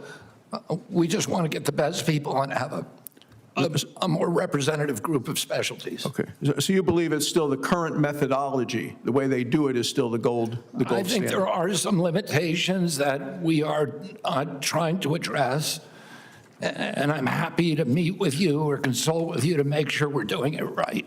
Well, no, I'd be very happy about that. And then, you know, on vaccines, and a number of people have asked about vaccines. You committed when we visited in September to increasing transparency, to rebuild trust in the public health guidance. And since then, there have been some changes to the vaccination schedule, specifically with children. There have been some disruptions to the advisory committee on immunization practices. And I think that there's been more confusion for families and for providers, and I think sometimes it's very hard to keep up with some of the recommendations. So I'll ask you again, are you taking steps now to ensure vaccine guidance is clear, evidence-based, and trustworthy, and what those steps would be? Absolutely, that's what we're doing. For the first time, we're going to be doing, for new vaccines that are not yet on the schedule, to make sure that they have safety studies, placebo-controlled trials first. And for the vaccines on the schedule, they're being reviewed. There's a limitation. I can't really talk about it because it's under litigation. Thank you, Mr. Chairman. Thank you, Senator Cassidy. Hey, Mr. Secretary, thanks for coming in. First, just a statement. CMS is working with Louisiana to approve Medicaid provider tax preprints after passing the Working Families Tax Cut Act. We have one more to be approved, the Physician 2026 preprint. Louisiana's fiscal year starts in 2 months, and we just need to get this done ASAP, as was congressional intent. Please prioritize getting it resolved, and I'll follow up with you and Dr. Oz, but critical to my state's providers and to my state's fiscal health, if you will, that this be complied with. So, I'm happy to meet with you, or, you know, I'm happy to put my staff in touch. You can call me anytime to make sure it's happening. thank you, sir. Next, affordable health care. My gosh, when I'm on the campaign trail, for example, or just speaking to folks back home, it's all about that. We have expanded access to health savings account. Now, I'm not clear, though, particularly on the exchanges. So a bronze plan is now eligible for an HSA, as an example. How is the department alerting folks, enrollees, that this HSA opportunity exists? I'm aware of the opportunity. I do not know whether there's an advertising campaign or what. I will check on that for you, Senator. Thank you. The Biden administration. I mean, the Trump administration is absolutely committed to increasing access to HSAs and to direct primary care and to the catastrophic plans. And so we, you know, we'll do everything in our power to make sure that that is known. Sounds great. That opportunity is known. Staying on the exchanges, there was a lot of fraud with zero premium policies in the ACA. People paying hundreds of millions of dollars in fines for doing this. I'm not seeing additional funding to address that fraud in your 2027 budget. And yet I recently had an insurance broker told me she is still seeing folks fraudulently enrolled in the ACA marketplace. So the problem continues, even though there's now a greater awareness. Going back to your budget, there was not dollars that I saw to address ACA fraud. Any comment on that? Well, the president's marketplace integrity rule eliminates the zero premium plans. Those plans were particularly subject to fraud. We think there were 4.4 million people on them who, many of them who didn't even know they were registered because there was broker fraud. People were getting names, signing people up, and collecting the commission for signing people up who didn't know they were signed up. There were, I think, only 40% of the people on it ever made a claim, which indicates. Except all that. Yeah. But it appears that the problem persists. And so I'm being told by folks involved, but the budget, as we see it, does not have money to go after that. And so how is knowing that we've already done good work, what are we doing prospectively to attempt to address the continued threat and perhaps reality of fraud in the marketplace? I mean, we're using now AI throughout the department to detect fraud, and we're using it very aggressively. We have the best people in Silicon Valley who are now designing the systems. Now, is that on the Medicare, Medicaid program? For Medicaid, Medicare let out the door, but I think, we're relying on the marketplace integrity rule to eliminate a lot of the opportunities for fraud in the ACA. Okay, we may follow up with you on that just for clarity. Okay. Next, on Medicare Advantage, we know Medicare is going insolvent soon. We want to protect the 72-year-old retiree in Jefferson Parish, for example. Your department has banned the use of unlinked chart reviews, a little technical, but you and I know what we're talking about. But in the latest MA rate notice, HHS is continuing to use 2018 diagnoses and 2019 expenditure data, not 2023 diagnoses and 2024 expenditure data. Why would CMS not use the more recent numbers, which gives more precision as regards what the expenditure, what the payment should actually be? Well, I can't answer that question. The guy who can is behind me, Chris Klump. But we're happy to talk to you about it. We know we went through a lot of effort to end the delinking of chart reviews with the with payments to end the upcoding fraud, which was the biggest opportunity for fraud throughout the system. So I don't know why we got the year, why we're not doing it, back to it, doing it to 2023 and 2024, but I will find out for you. Sounds great. With that, I yield. Thank you, sir. Thank you. Senator Johnson. Thank you, Mr. Chairman. Mr. Secretary, welcome. Thanks for your service. Thanks for putting up with all this abuse. But in particular, thank you for your commitment to radical transparency. I think you're aware of the fact that I, on many fronts, think our response to the pandemic was a miserable failure. I'm also well aware that because the pandemic's over, so many people just want to put it behind us. Let's not examine all the things that went wrong. One group of people who do not want to move on, one group of people that insist on a reckoning are those who were injured by the COVID mRNA injection. I think you're aware of the fact that on VAERS today, worldwide, we have almost 1.7 million reports of adverse events, almost 39,000 deaths.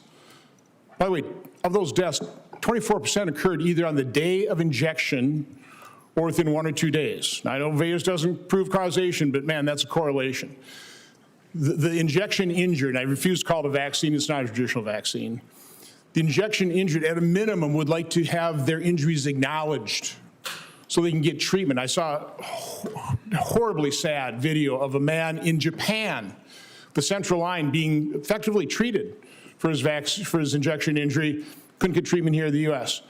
One of the things preventing is we have no ICD code for those. So I know this is running through HHS. I think NIH Director Bhattacharya is looking for an ICD code. I'm just asking you if you're willing to look at that and prioritize that to get the injection injured at least an IDC code and acknowledge these injuries.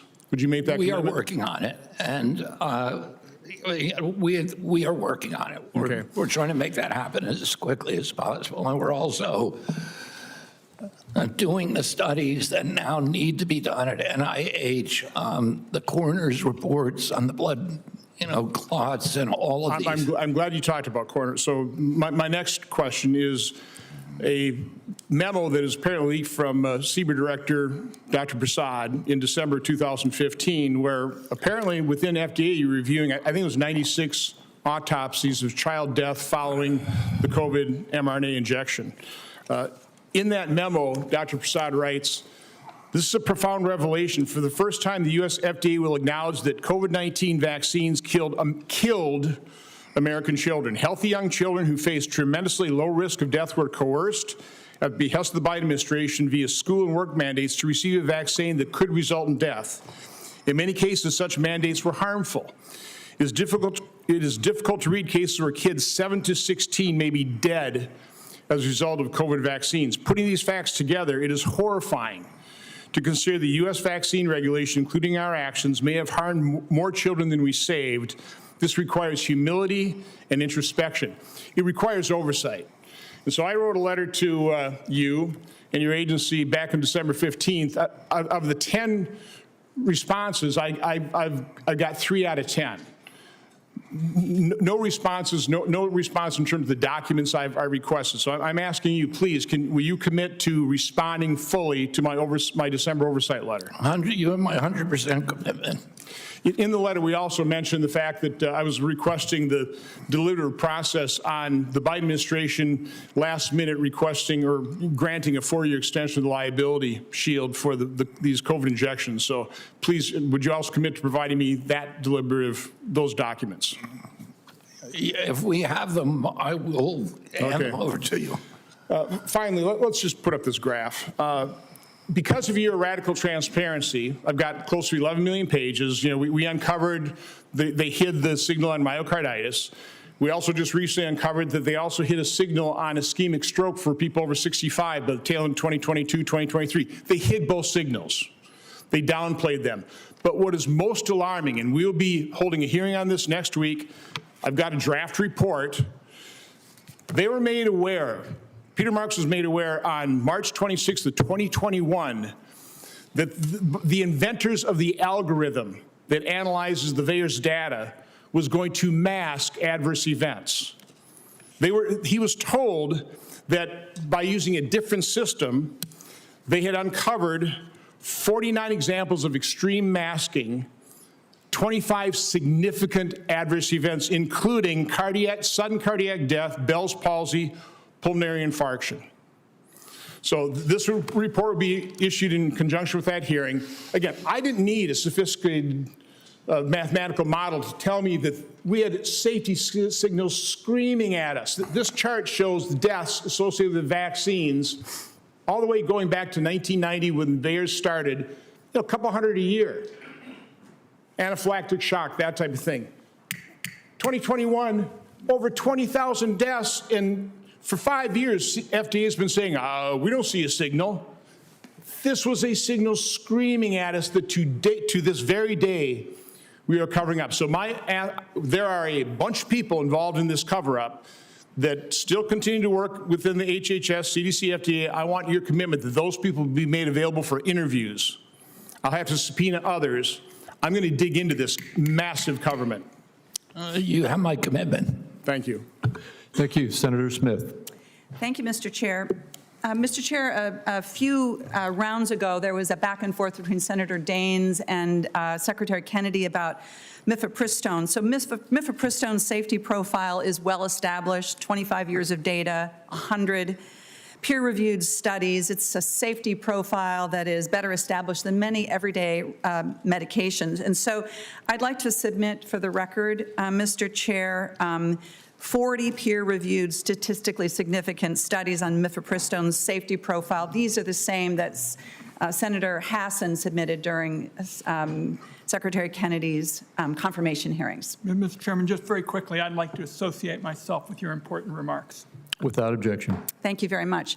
Good morning, Mr. Kennedy. I'd like to talk about prevention and where we should be able to agree not only to how prevention can help to keep Americans healthier, but also save healthcare dollars. And I'd like to start by associating myself with Senator Barrasso's questions and concerns about what's happening with the Preventative Services Task Force. But let's get into it. Last week you said that screening for prevention is absolutely critical. So I want to dig into that. I agree with that. Let's start with mammograms. Would you agree that mammograms are important preventative healthcare? Yes. Absolutely. I agree with that too. So it makes me wonder why your agency cut the programs that fund breast cancer screenings.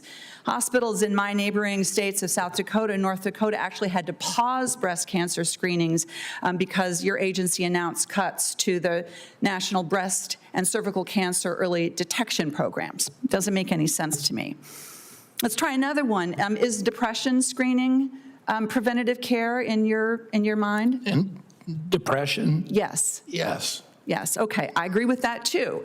However, the Trump administration and congressional Republicans pushed through the biggest cuts to Medicaid in the history of that program, and Medicaid is the largest payer of behavioral health care. So that's cutting access to care for millions of Americans to get mental health care.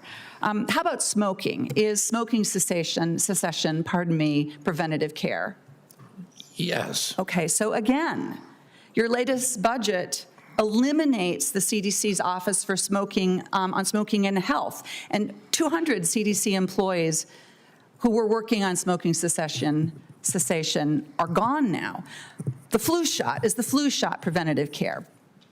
Yes. Okay, so you said that it would be better if fewer kids got the flu shot. You've rescinded recommendations for scientifically and medically sound flu vaccines. You've canceled public awareness campaigns about the importance of getting the flu vaccine. I mean, this is not a record that matches with saying that preventative care is important. I do not understand the contrast here between what you say you want to do and what is actually happening in this administration. Now, let me go to this. Are you familiar with Title X? Yes. Okay, great.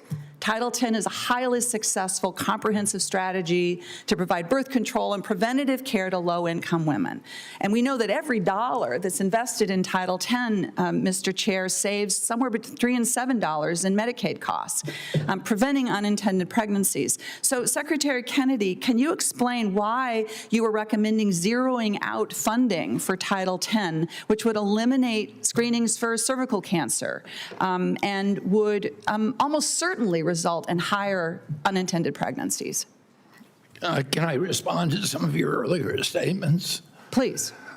First of all, there are no cuts in Medicaid. I keep saying this. Here's what the CBO said. Fiscal year 2025, $668 billion. Fiscal year 2036, $981 billion. That's not Secretary a cut. Kennedy, It's a 47% $1 trillion increase. in cuts, according to the terms of- CBO. 7 million people losing their health insurance because of the Trump administration actions. That's not debatable. There's nobody who is legally enrolled in Medicaid who is losing That is coverage. just not Nobody. true. Nobody. That is just not true. It is so. How else would you like to respond to my questions about why the administration is cutting preventative care?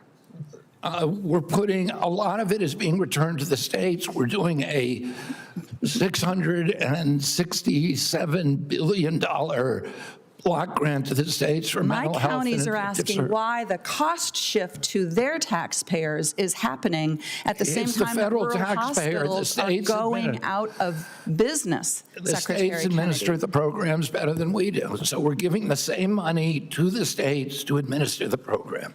That is not the way it is working. Thank you, Mr. Chair. Thank you. Senator Lujan.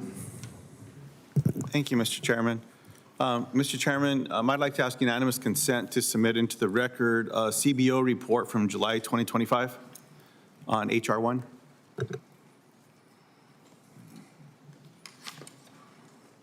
Unanimous consent to Without submit that objection. report. Appreciate that. Mr. Kennedy, that report found that there was a $990 billion cut to Medicaid, CBO report. That's not my How question. can it be a cut? Well, that's, Mr. Secretary, it's in the record. Be happy to share it with you. Your team has it as well, CBO report, It's July. a cut from the growth 2025. rate. Only in Washington is that considered a cut. There you go, Mr. Secretary. In the same way that gas prices are not high today. It So, all right. doubled in the last 4 years. Mr. Secretary, let's talk about vaccines. You've been asked quite a few questions today about vaccines. Your hearings this last week in the House as well, you've been asked a lot of questions about vaccines. You've been responding quite a bit about vaccines. I went back to look at statements you've made, I don't know, over the last 10 years or so on vaccines as well. I appreciate that you say today that you support people getting vaccine. Is that accurate? Yes. I was reminded, though, that, July 6, 2023, Samoa 2019, August 2018, February 23rd, 2021, and the dates go on, and I have a list of them, where there was a lot of misinformation predating Tell me a this. piece of information that I ever promoted about vaccines. Tell me one piece of information. Mr. of Secretary, misinformation. again, if I could continue. Well, tell me what- one piece of misinformation. You said I've Mr. promoted Chairman? misinformation. Thank you, Mr. Secretary. I'll get there. So, Mr. Secretary, the history shows that you were pushing vaccine misinformation predating your tenure. Tell me as one instance. Secretary. Tell me one statement I just that I shared with made. Mr. Secretary. One statement. So now, during your leadership at HHS, measles, a disease once eliminated in the United States, is on the rise in over 1,700 Americans, as you're aware. You've been asked by colleagues as well where, kids died last year as a result Can I answer the of dying from question? vaccine. I don't have a question yet, Mr. Secretary. Hey, you're making misstatements. At a previous hearing, you seemed to almost brag about how well the United States has fared in response to measles outbreaks compared to Mexico and Canada. I think here again today. And Europe and all the other The countries. United States has always been a leader, and we demand that it's a leader. That should not be a question. We're still the leader. Can you please tell us here today what you're going to do to reduce the number of measles cases and improve the MMR vaccination rate? Improve the MMR. We promote the MMR. We advise every child to get the MMR.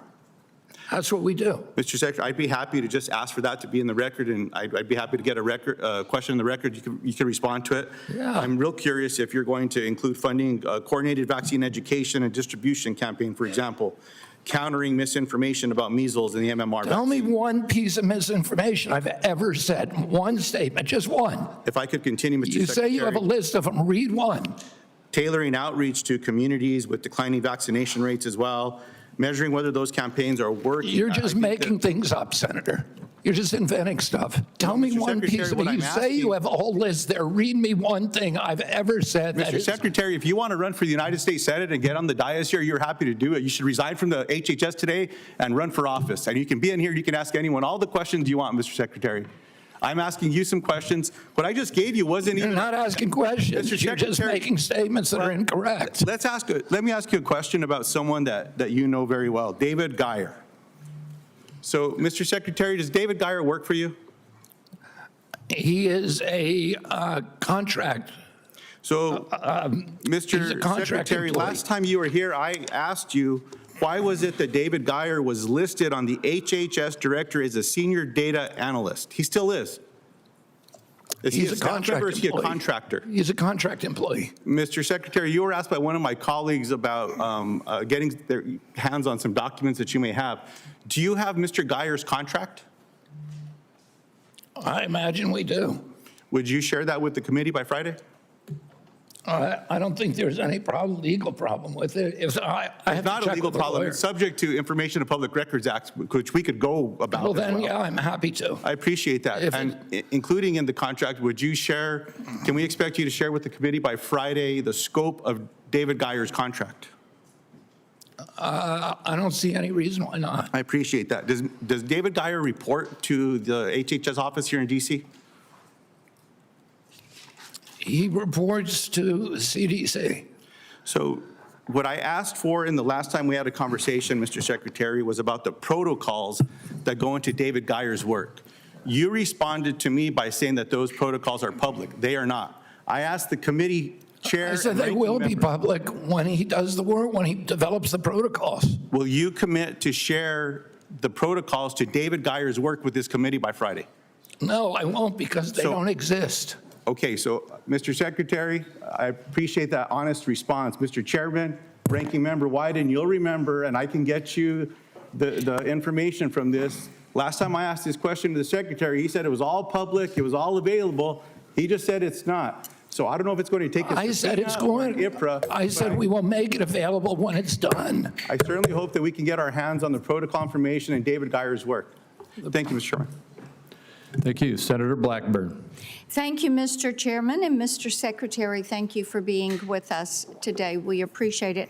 I really want to applaud your leadership on the CMS strategy to crush fraud. This is getting longer and longer. This is something that Tennesseans are welcoming, seeing, and the fact that you have already found, I think it's $5.7 billion in fraudulent Medicare payments, and when you look at that as a recurring expense, you see how much that's costing the taxpayer.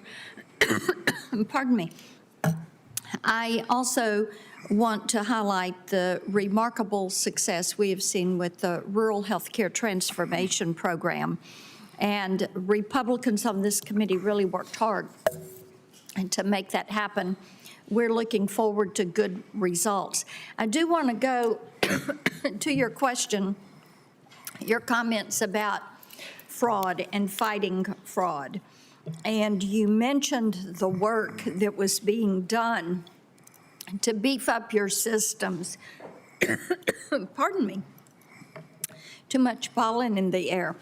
Talk for a minute about what you're doing there with the data transfer, with aggregating data from the states, and what you plan to do to make certain that the audit is now a mandatory component to weed out some of this fraud like we've seen in Minneapolis and in LA. Yeah, I mean, let me just talk about what happened in the Biden administration that opened the door to all this fraud. The Biden administration took many steps, but three major steps. One, it implemented what they call a pay-and-chase system, where when we get invoices that we know to be fraudulent, we have to pay them. And then they had a clawback strategy that then you would go after them, and of course, nothing ever got clawed back. And it opened the door wide. Two, they told the states that they could only check for enrollment validity once a year. They can find them. They told people in my agency, we had 80 people assigned to do program integrity and fraud detection over 50 states and 6 territories. It wasn't enough. The Biden administration came in and fired all but 6 of them. So now when I came in, I have 6 people in my office. My predecessor, Mr. Becerra, told his staff, we don't do program integrity, we should focus on enrollments. And that's what happens. And so now you've got all of these problems, and I'll give you one example. The hospices in Los Angeles. We've shut down 500 of them. We have not gotten one call from a congressperson or one call from a patient. Why? Because those hospices did not exist. Right. They were signing up patients. They were getting patient IDs, signing them up, and charging us $6,000 a month for that patient. How did we detect them all? Because the patients never died. And then you are, I would assume that you all are sharing this information with the states and working with the states when it comes to Medicaid fraud. Some of them refused to work with us. Okay. Minnesota refused to work. Florida, where there was terrible fraud in the durable medical equipment space, Right. is working very aggressively side by side with us, with the Governor DeSantis and with the Attorney General, Certain states have refused to produce an audit. All right, In those I want states, we to- are withholding their reimbursements. I want to move to the area wage index. This is something Senator Warner and I are working on because you've got hospitals in urban areas and they are receiving higher payments than the hospitals in the rural or the low-wage communities. But of course, we know that so much healthcare now is technology, and technology costs the same regardless of where you are. And last week, I know that at the Ways and Means hearing, they discussed this issue with you, and I would like to know that you are confirming your support for the approach of bringing into parity this area wage index so that we can level the playing field with these rural and disadvantaged hospitals with hospitals in urban areas. Yeah, absolutely. And I've worked on it with Senator Whitehouse because he has the same problem with Rhode Island. Unfortunately, there's no way that we can fix it in HHS. We need congressional help, and we will work with you on Well, we have the bill and we are pushing it forward. Yeah. Thank you. Thank you, Mr. Chairman. Thank you. Senator Young. Welcome, Mr. Secretary. It's good to have you here. Thank you to you and your team for your hard work and for your focus on preventative measures. I think that point of emphasis of the Make America Healthy Again movement's important. Focusing more broadly on wellness as opposed to just healthcare and health delivery is important. I also appreciate the attention and interest you've shown in with respect to long COVID. This collection of symptoms that remain after people get COVID and has an economic cost globally of conservatively at $1 trillion per year. It's adversely impacting millions of Americans. No doubt is having some impact on our long-term unemployment rate, and people need some hope. And I think you offered some hope. For starters, during your confirmation hearings, when you told me you were going to prioritize this issue. Secondarily, when you held a roundtable session, bringing in some of our nationally renowned doctors who have expertise in this area. I'd like an update, sir. How are you working with your FDA Commissioner, McCary, and our NIH Director, Bhattacharya, to advance treatment for long COVID?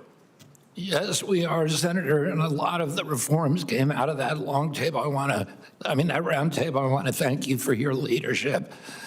And we're working with many of the doctors that we brought in, with Bruce Patterson from California, with Jordan Vaughn from Florida, and the leading doctors who become experts in this area, and we are working to develop biomarkers. As you know, there are many, many different presentations of this disease. They have to be identified and diagnosed differently. They have to be treated differently. We are identifying the biomarkers for those. We're putting everything up on a website so that patients will have access to the best care and the best doctors who have had the most success in treating their particular form of the illness. Well, there's urgency to this. Thank you for prioritizing this. I will ask again for your commitment to continue to work together on this. Do I have it? Oh, yes. Okay. And I'll see Dr. Alicia Jackson later today. Of course, our director of ARPA-H. This seems to lend itself to the ARPA-H model in light of the fact that once we come up with treatments, diagnostics, et cetera, it typically takes 2 decades to find their way out in the clinical practice. We can't wait for that. So moving on to biotechnology more generally, for the last couple of years, I've chaired a National Security Commission on Emerging Biotechnology. Bottom line up front, we have assessed that unless we optimize our nation's biotech research, development, production, and innovation ecosystem, we are at risk of falling behind the Chinese Communist Party, our primary adversaries by my lights.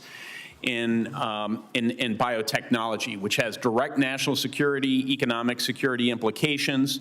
In 2022, Chinese pharmaceutical companies accounted for just 5% of licensing deals. By 2025, that figure jumped to 42%.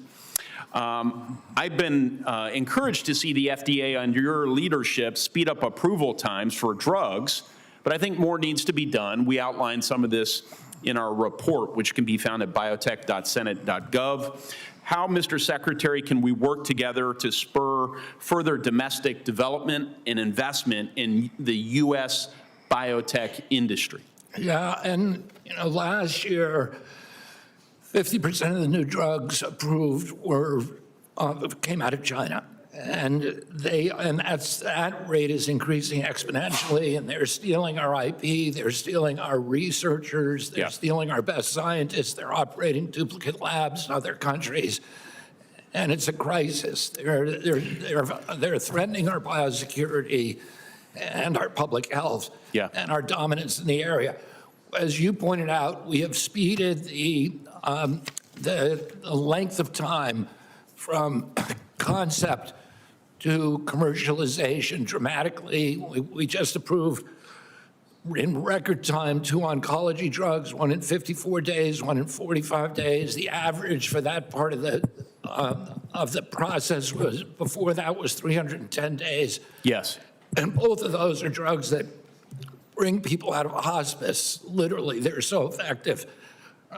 We are now doing inspections in China, so we're dramatically ramping up our inspection of Chinese sites. A lot of them are violating ethics, the clinical trial sites. They're using minorities against their will and doing all these kind of mischief that needs to be exposed. We are investing hundreds of millions of dollars in reshoring KSMs and APIs in this country so that we can end that chain. And we have a pre-check program that encourages pharmaceutical companies to build in this country. The ones that produce the drugs here, if they research them here, they will be given preference and be able to move up in the line. Thank you so much for your leadership as it relates to this issue, Mr. Chairman. Thank you, Senator Tillis. Thank you, Mr. Chairman. Secretary Kennedy, thank you for being here. You mentioned China. I was just chairing a committee for the last 2 hours on China's rampant theft of intellectual property and all the other malign activities they're involved in, which actually takes me back to a statement I think you made a while back about China is eating our lunch on pharmaceutical innovation. I think there's an argument to be made that we're handing China our lunch. I've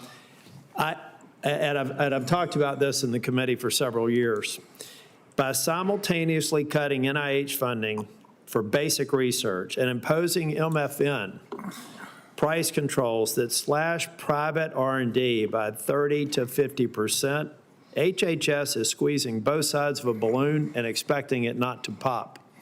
And I'm not picking on this administration. It's exactly what the Biden administration did with the Build Back Better bill. Within 6 months of passing that bill, trying to impose price controls, we saw a 40 to 60% drop in small molecule research. It's inescapable, the connection between the two.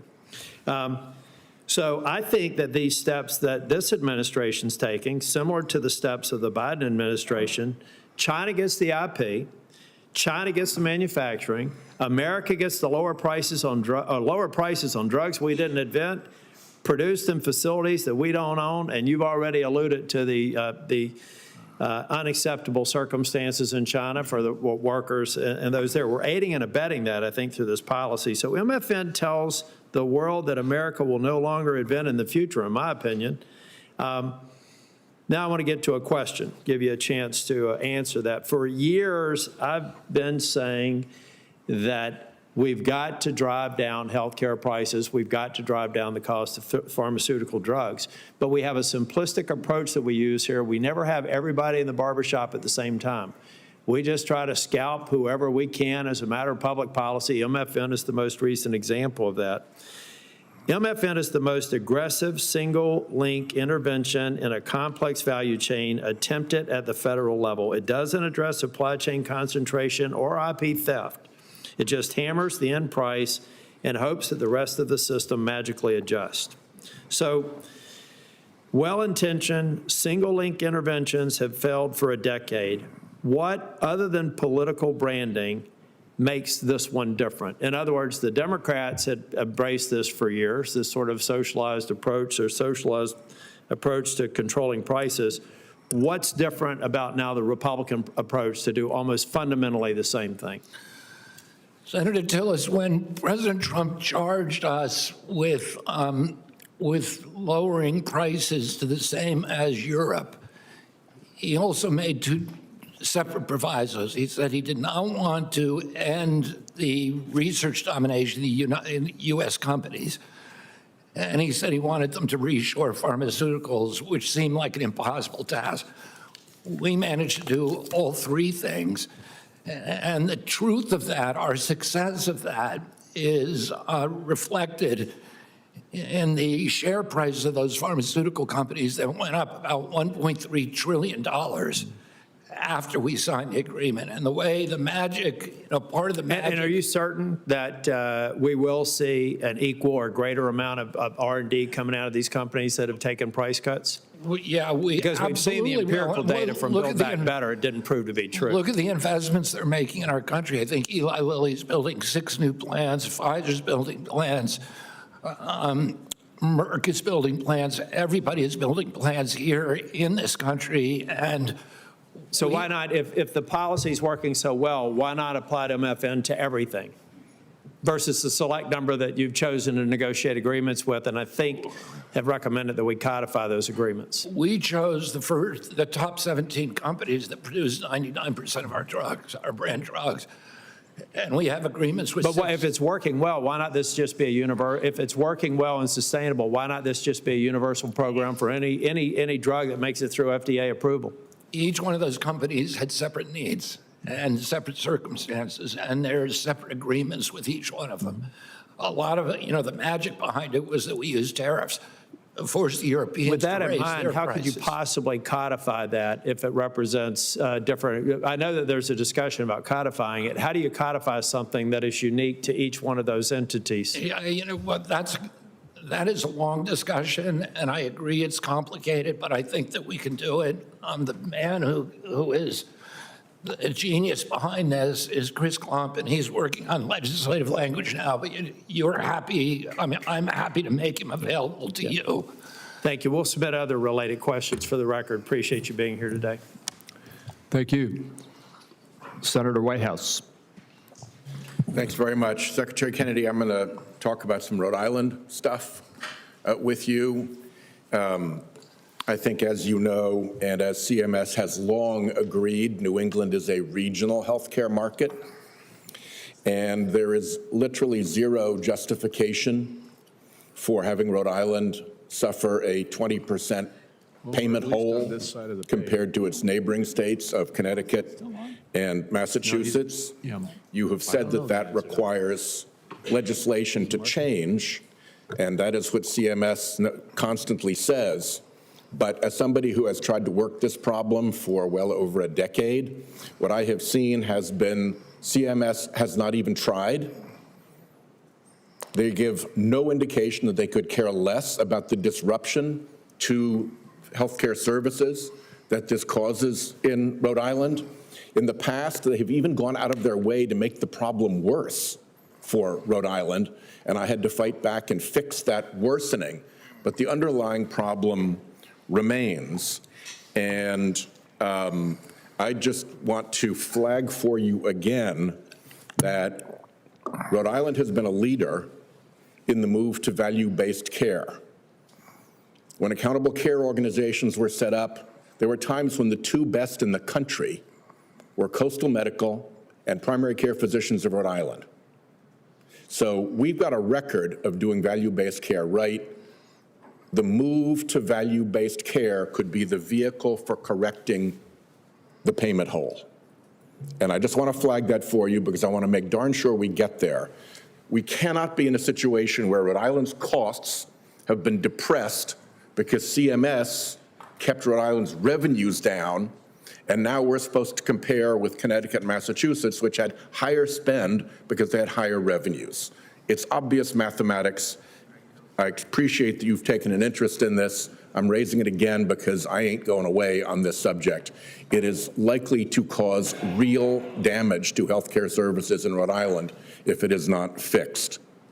The second irritation that I've had with CMS for a long time has been a similar disinterest with respect to how families with a loved one facing the end of their life get dealt with. It is not uncommon for someone to wish to die at home. It is not uncommon for the family to wish that they stay at home through this very delicate period. And yet there are times when the family just can't take it any longer and they're frightened and they would like to get their loved one to a nursing home. And what CMS has required is that that dying mom has to go and spend 3 days and 2 nights in a hospital, check in, go through all that rigmarole, all that nonsense, all that expense before Medicare would let them into a nursing home. We are fixing that with your help. I'm looking forward to getting that actually landed. But I just have to point out how long CMS was willing to stand idly by and look at that kind of effective cruelty in the system. Thank you for changing that. Similarly, if your loved one is dying at home and you want them to stay at home, you're not ready to go to a nursing home, but you need some help.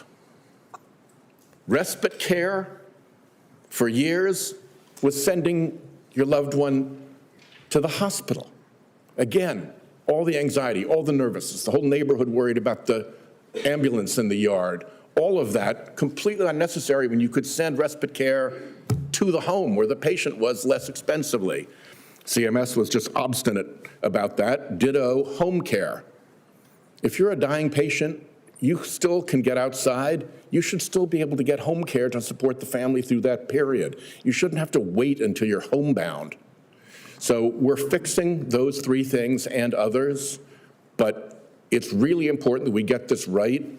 And I think Rhode Island, when we get this right, can provide a model for the rest of the country. And I just want to flag the vast bureaucratic disinterest of CMS over decades about these problems.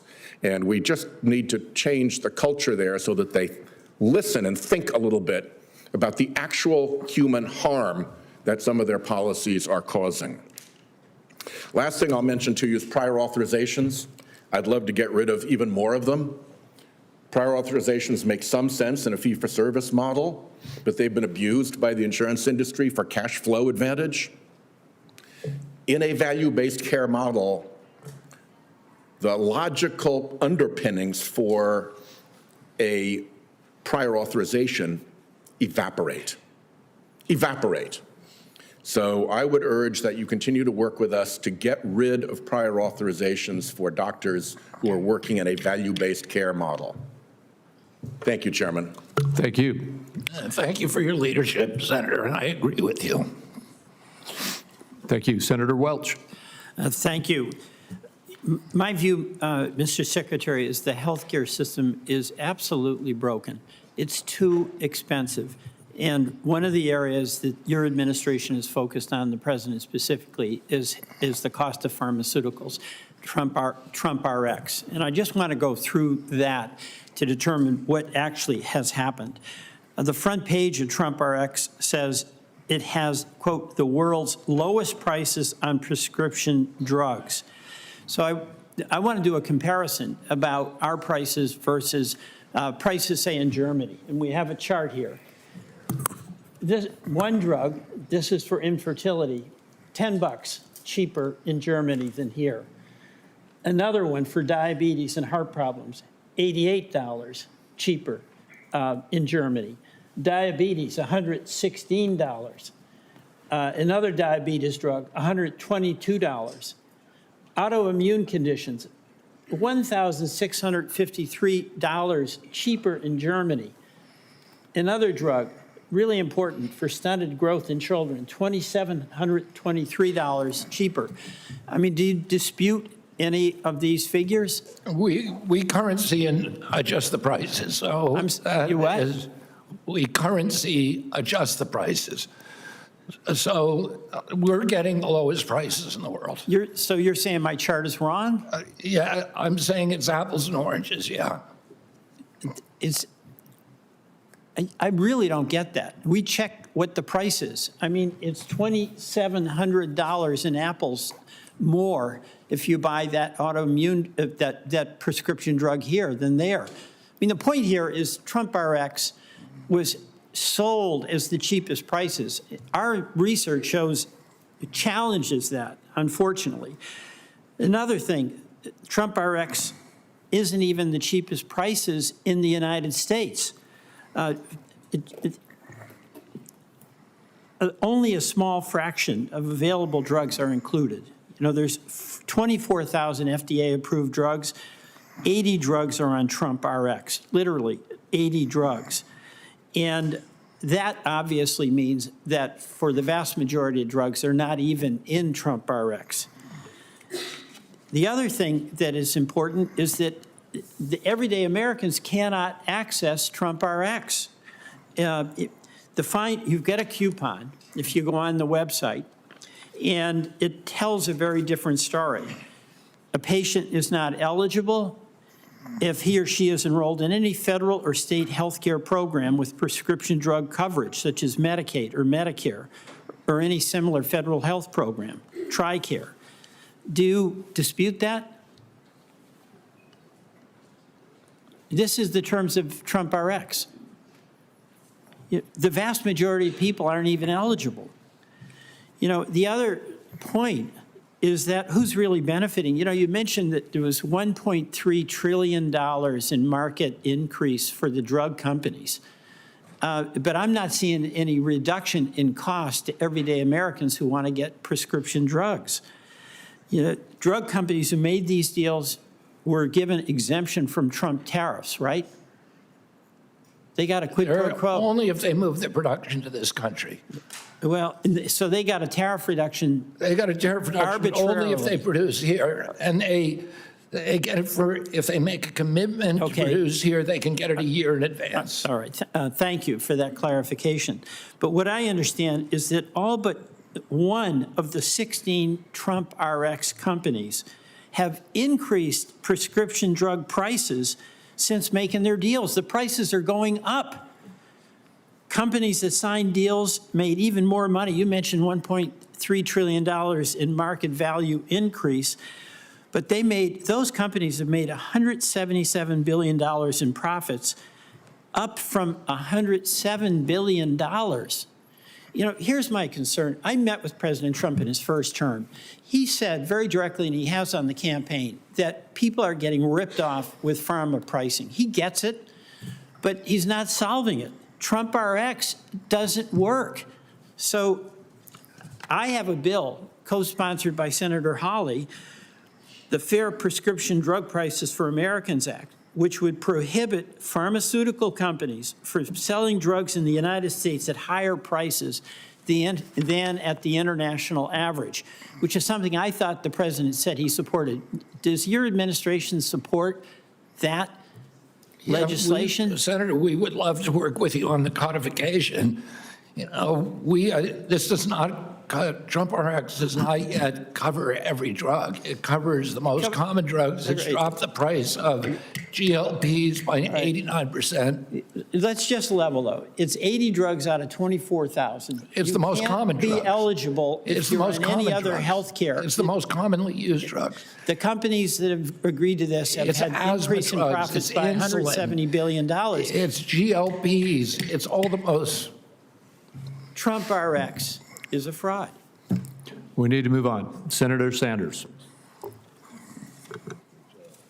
Secretary Kennedy, how are you? You know, in public life, we all make misstatements, all right? A couple of hours ago, I think you said to Senator Wyden that we now pay the lowest prices in the world for prescription drugs. That is an absurd statement. Nobody in the world believes that.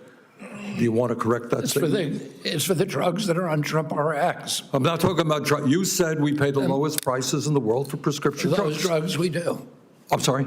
For those drugs, we do, Senator. Well, for certain drugs. But in general, would you agree with the Rand Corporation and every other independent survey that we continue to pay the highest prices in the world? You agree with that? Many drugs are not covered by the agreements yet. On average, do we pay the highest prices in the world? As we always have, except for That's the right. most common I'm not drugs. saying this is a new development, but you said a moment ago that we pay the lowest prices in the world. For the most common drugs, we do. Or GLPs, or IVF drugs, or COPD drugs, or asthma drugs, for insulin. Well, let me give you an example. For the cancer drug Opdivo, it costs $260,000 in the United States, costs $56,000 in Japan. We paying the lowest prices, et cetera, et cetera. Senator Welch made the same point. All right, the bottom line is, look, there are thousands of drugs out there. There may be a drug here or a drug there. We pay lower prices. In general, according to the Rand Corporation, we now pay nearly 3 times as much for prescription drugs than 33 other countries in the OECD. You agree with that? For the most common drugs, we have the lowest prices. All right. I am working on legislation which is not inconsistent with what Trump has talked about, and that is we should not be paying higher prices for prescription drugs than people in Europe or in Canada.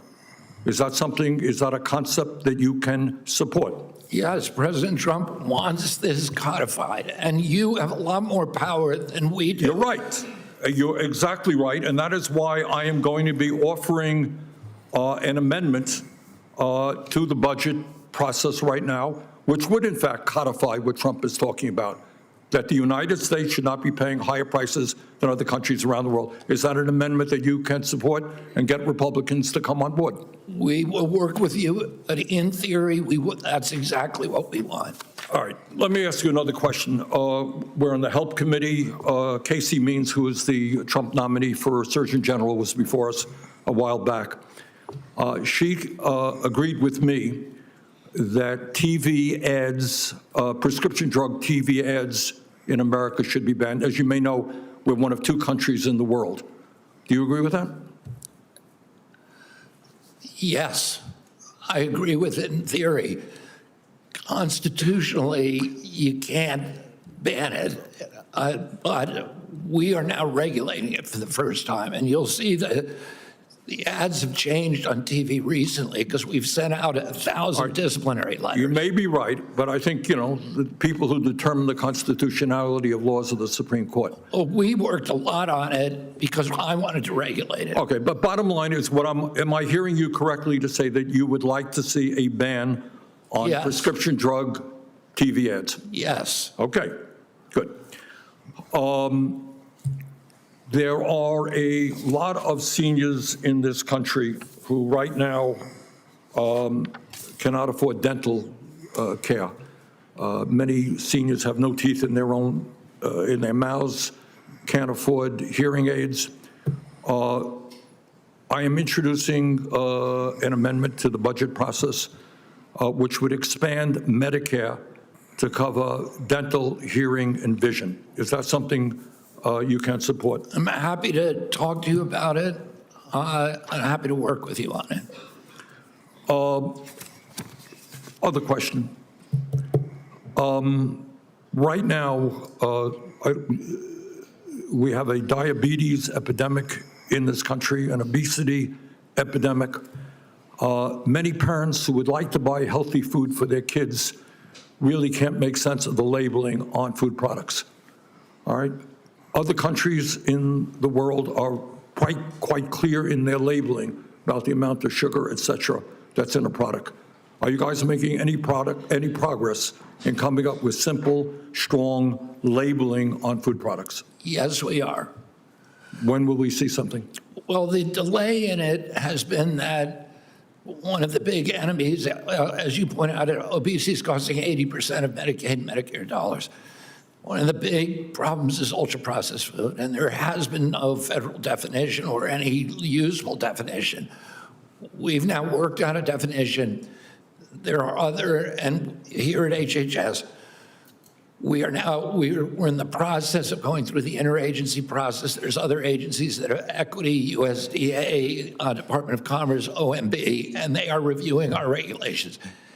As soon as we promulgate those, we already have the labeling ready to go. Do you have any sense when that will be? Excuse me? Any sense when that you'll be promulgating that? It has to go, Senator, through the other agencies that I don't have any control, but we want it to happen quickly. Thank you. Mr. Chairman, before he leaves, let me agree with Senator Sanders and ask unanimous consent that an article in the New York Times which shows that there's a higher price for Wegovy on Trump RX. This is the fact in terms of America, and Senator Sanders has been correct. Without objection. Senator Warnock. Thank you, Brother Chair. Secretary Kennedy, you're here today to defend the President's budget request. In September, you said that the CDC, quote, will again become the world authority on infectious disease policy. Do you still stand by that statement, yes or no? We already are. Secretary Kennedy, do you know what rabies is? Rabies? Yeah. Do you know what it is? Okay. So rabies, people contract rabies, as we know, through bites from infected animals like skunks, foxes, like raccoons. Yeah. And it can devastate a family. When a pet is infected, it is very serious. It's 100% fatal in humans. Yes. If left untreated, and generally it's a horrific experience. Staff at the CDC Rabies Division in Atlanta, Georgia, have historically been able to field emergency calls 24/7 from providers about complex rabies cases using CDC expertise to determine appropriate care.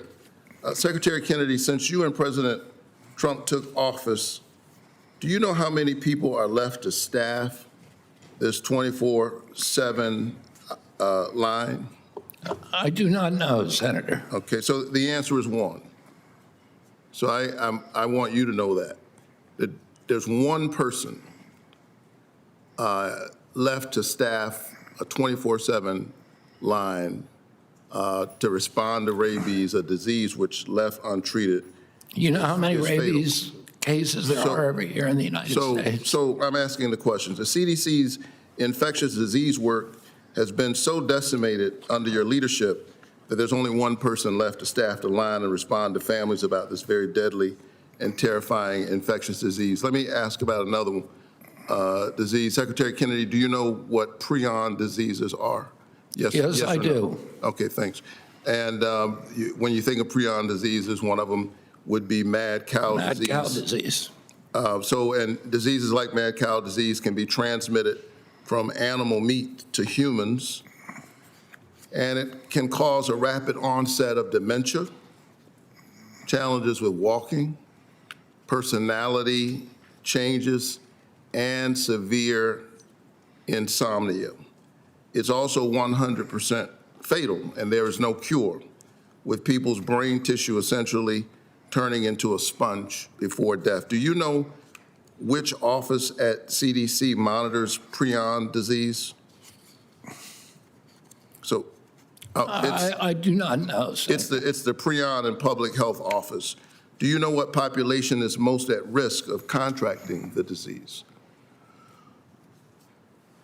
I would say it's people who eat meat from CAFOs. Yeah, so hunters. Prion and Public Health Office is critical in a state like Georgia. In Georgia, we have a lot of hunters. There are more than 600,000 hunters in my state, but your budget proposes to eliminate this office. Respectfully, you seem distracted, Brother Secretary. Why does your budget propose to eliminate the CDC office that focuses on monitoring this deadly infectious disease that's especially a risk to rural communities? Why are you proposing to eliminate the office? There's a lot of cuts at the agency that nobody wants. We have a $39 trillion debt. We've been asked to cut across the agency 12%. I assure you that the 600,000 hunters in Georgia would want this office. They would want the protection. I assure you that families that are dealing with rabies or the prospects of that would want to know that somebody's going to answer the phone when they call. You've come to Congress and justified destroying the CDC by saying you want to just restore the CDC's mission to focusing on infectious diseases. Yet you're also gutting the very offices that keep American families safe from disturbing and deadly infectious diseases. Senator, Sir, hold on, sir. Senator, there's 1 to 3 rabies cases a year in the United States.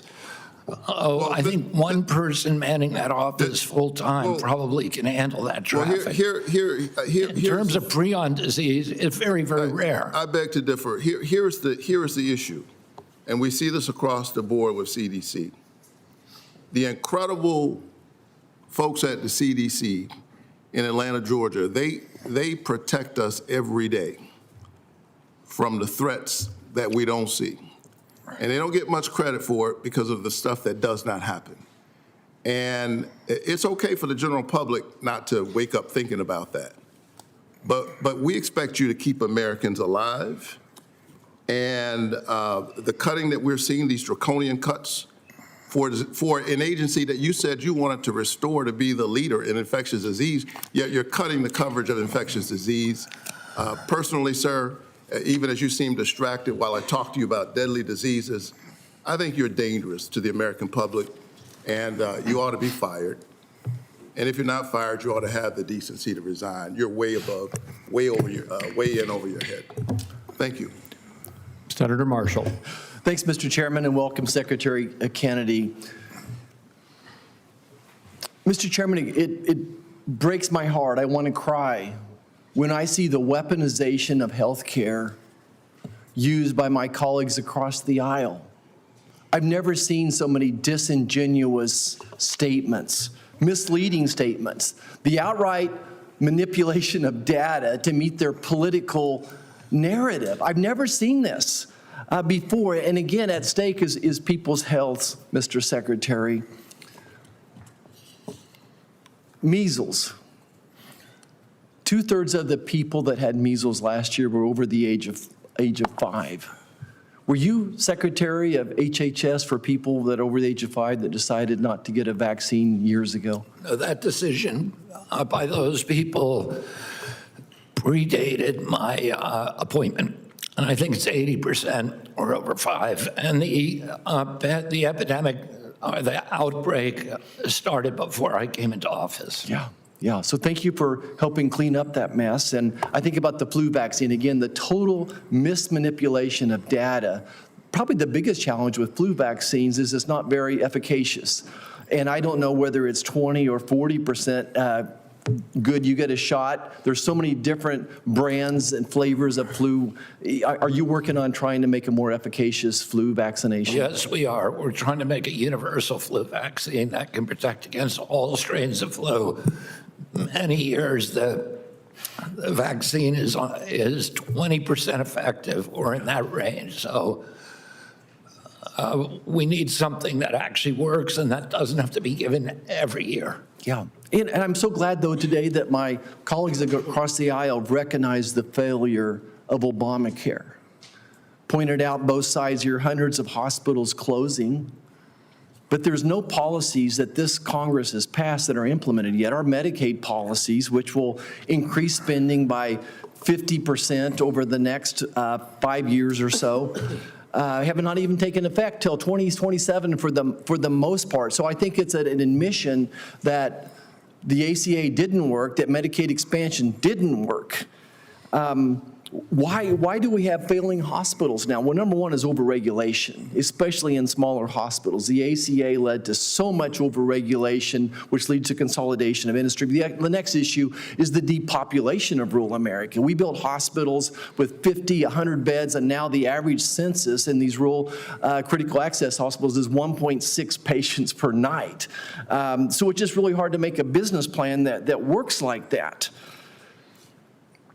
But I want to point out and say thanks to President Trump that our Medicaid provider tax, because that Medicaid provider tax, Kansas is going to get an extra $1 billion this year, an extra billion with a B dollars. Rural Health Transformation Fund, $222 million. Doc pay is increased by 2.5% as well. So I think that you have done some great things. I would assume that you've done as much financially for rural hospitals as any president in American history, any HHS has done. I would agree with that. I think the Rural Health Transformation Fund is an inflection of money that increases the annual federal dollars to rural hospitals by 50% for the next 5 years. Yeah, significant funding out of that $1 billion I was talking about from the Medicaid provider tax, increased new dollars to Kansas, of course, will be going to the critical access hospitals, making them eligible for it as well. And I want to talk about the rural emergency hospital model for a second. This is something that we worked on really hard in Kansas, saying, what is the alternative? Here's 3 hospitals in the same county. 2 hospitals, same county, 3 or 4 hospitals within a 20-mile radius. They're each seeing 1.6 inpatients per day. There's just no model that works. So what does work? What type of healthcare model works in rural America? What's really important to our rural American healthcare? Well, it's access to primary care, addressing our chronic diseases, but a darn good emergency room connected with telemedicine to a tertiary care center. That's what's important. And Mr. Secretary, I want to submit for the record some suggestions that would make it easier for hospitals to make those transitions to a rural emergency hospital model. And there's some that you can do, but there's also things that, guess what, Congress needs to do. Can you just briefly speak about rural emergency hospitals for a second? Yeah, I need to submit this for the record, please. Without objection, and please be brief in your response, Mr. Secretary. I think you're right. If you can't, if there's 1 or 2 patients a day, you can't sustain that are going to stay overnight. But what those hospitals do need is really top-rate emergency care. And as you say, you can now use telehealth to talk to specialists at a centralized hospital who can make sure that you're getting the best procedures possible. Thank you, Mr. Chairman. Thank you. And that concludes the senator's questions, except Senator Wyden has asked to make one more brief question, and then we will wrap it up. Yeah, I saw in the news a little bit ago, Secretary Kennedy, that a 3-year-old girl was sexually abused in a foster home at an agency that you oversee. Are you familiar with this? No, I am not. You're the Secretary of Health and Human Services, and it's in a national publication, and you didn't know that a 3-year-old girl was being sexually abused on your watch? I can tell you there were tens of thousands of girls and boys who were sexually abused. The Biden administration lost 425,000 children, and you never complained. Whose job is it to inform you of something like this? Because this, to me, is an unconscionable case.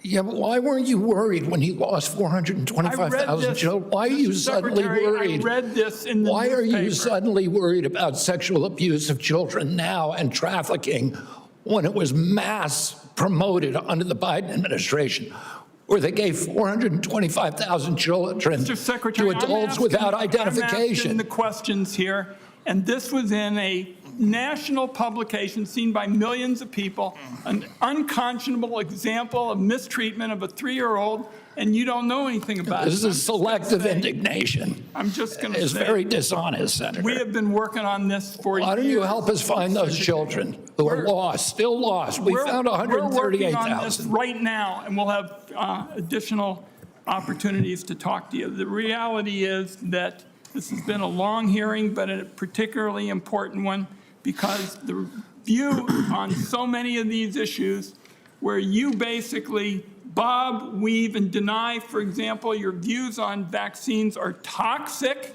You know, people are suffering as a result of your discouraging vaccination, and American families suffer.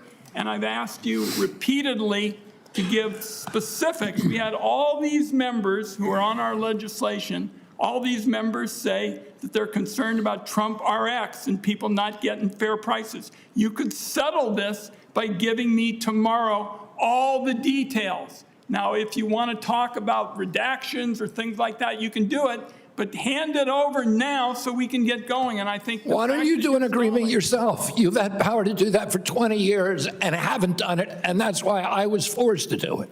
For years, I pushed Why are you Big complaining Pharma. about what I did instead of doing it yourself? I'm speaking out today It's because ridiculous. I think this is a sweetheart deal for Big Pharma, and the last exchange proves it when you kept saying the drugs were cheaper. It is as a result of this, and selective they weren't. indignation, Senator. It's all tribalism that's just destroying our country. It's about public service. And doing It's the not right honest. thing. It is not honest. I yield the floor. Thank you, Senator Wyden. And Mr. Secretary, thank you for coming. You've spent nearly 3 hours here with us, and we appreciate you coming to have this discussion with us. Obviously, we have disagreements up here on the dais, and I think that you have handled yourself very well, and you've answered the questions very well. I also think you're doing an outstanding job as the Secretary of Health and Human Services, and I commend you for the results that we are seeing, as I said in my opening remarks. Before we conclude, I ask unanimous consent that Senator Grassley's questions be entered into the record. Without objection, be so ordered. Again, Mr. Secretary, thank you for coming before the committee today. Members are informed that the questions for the record should be submitted by next Wednesday, April 29th at 5 p.m. And before I adjourn the committee, I would like to ask the public to remain seated while the Secretary departs. And with that, the committee is adjourned.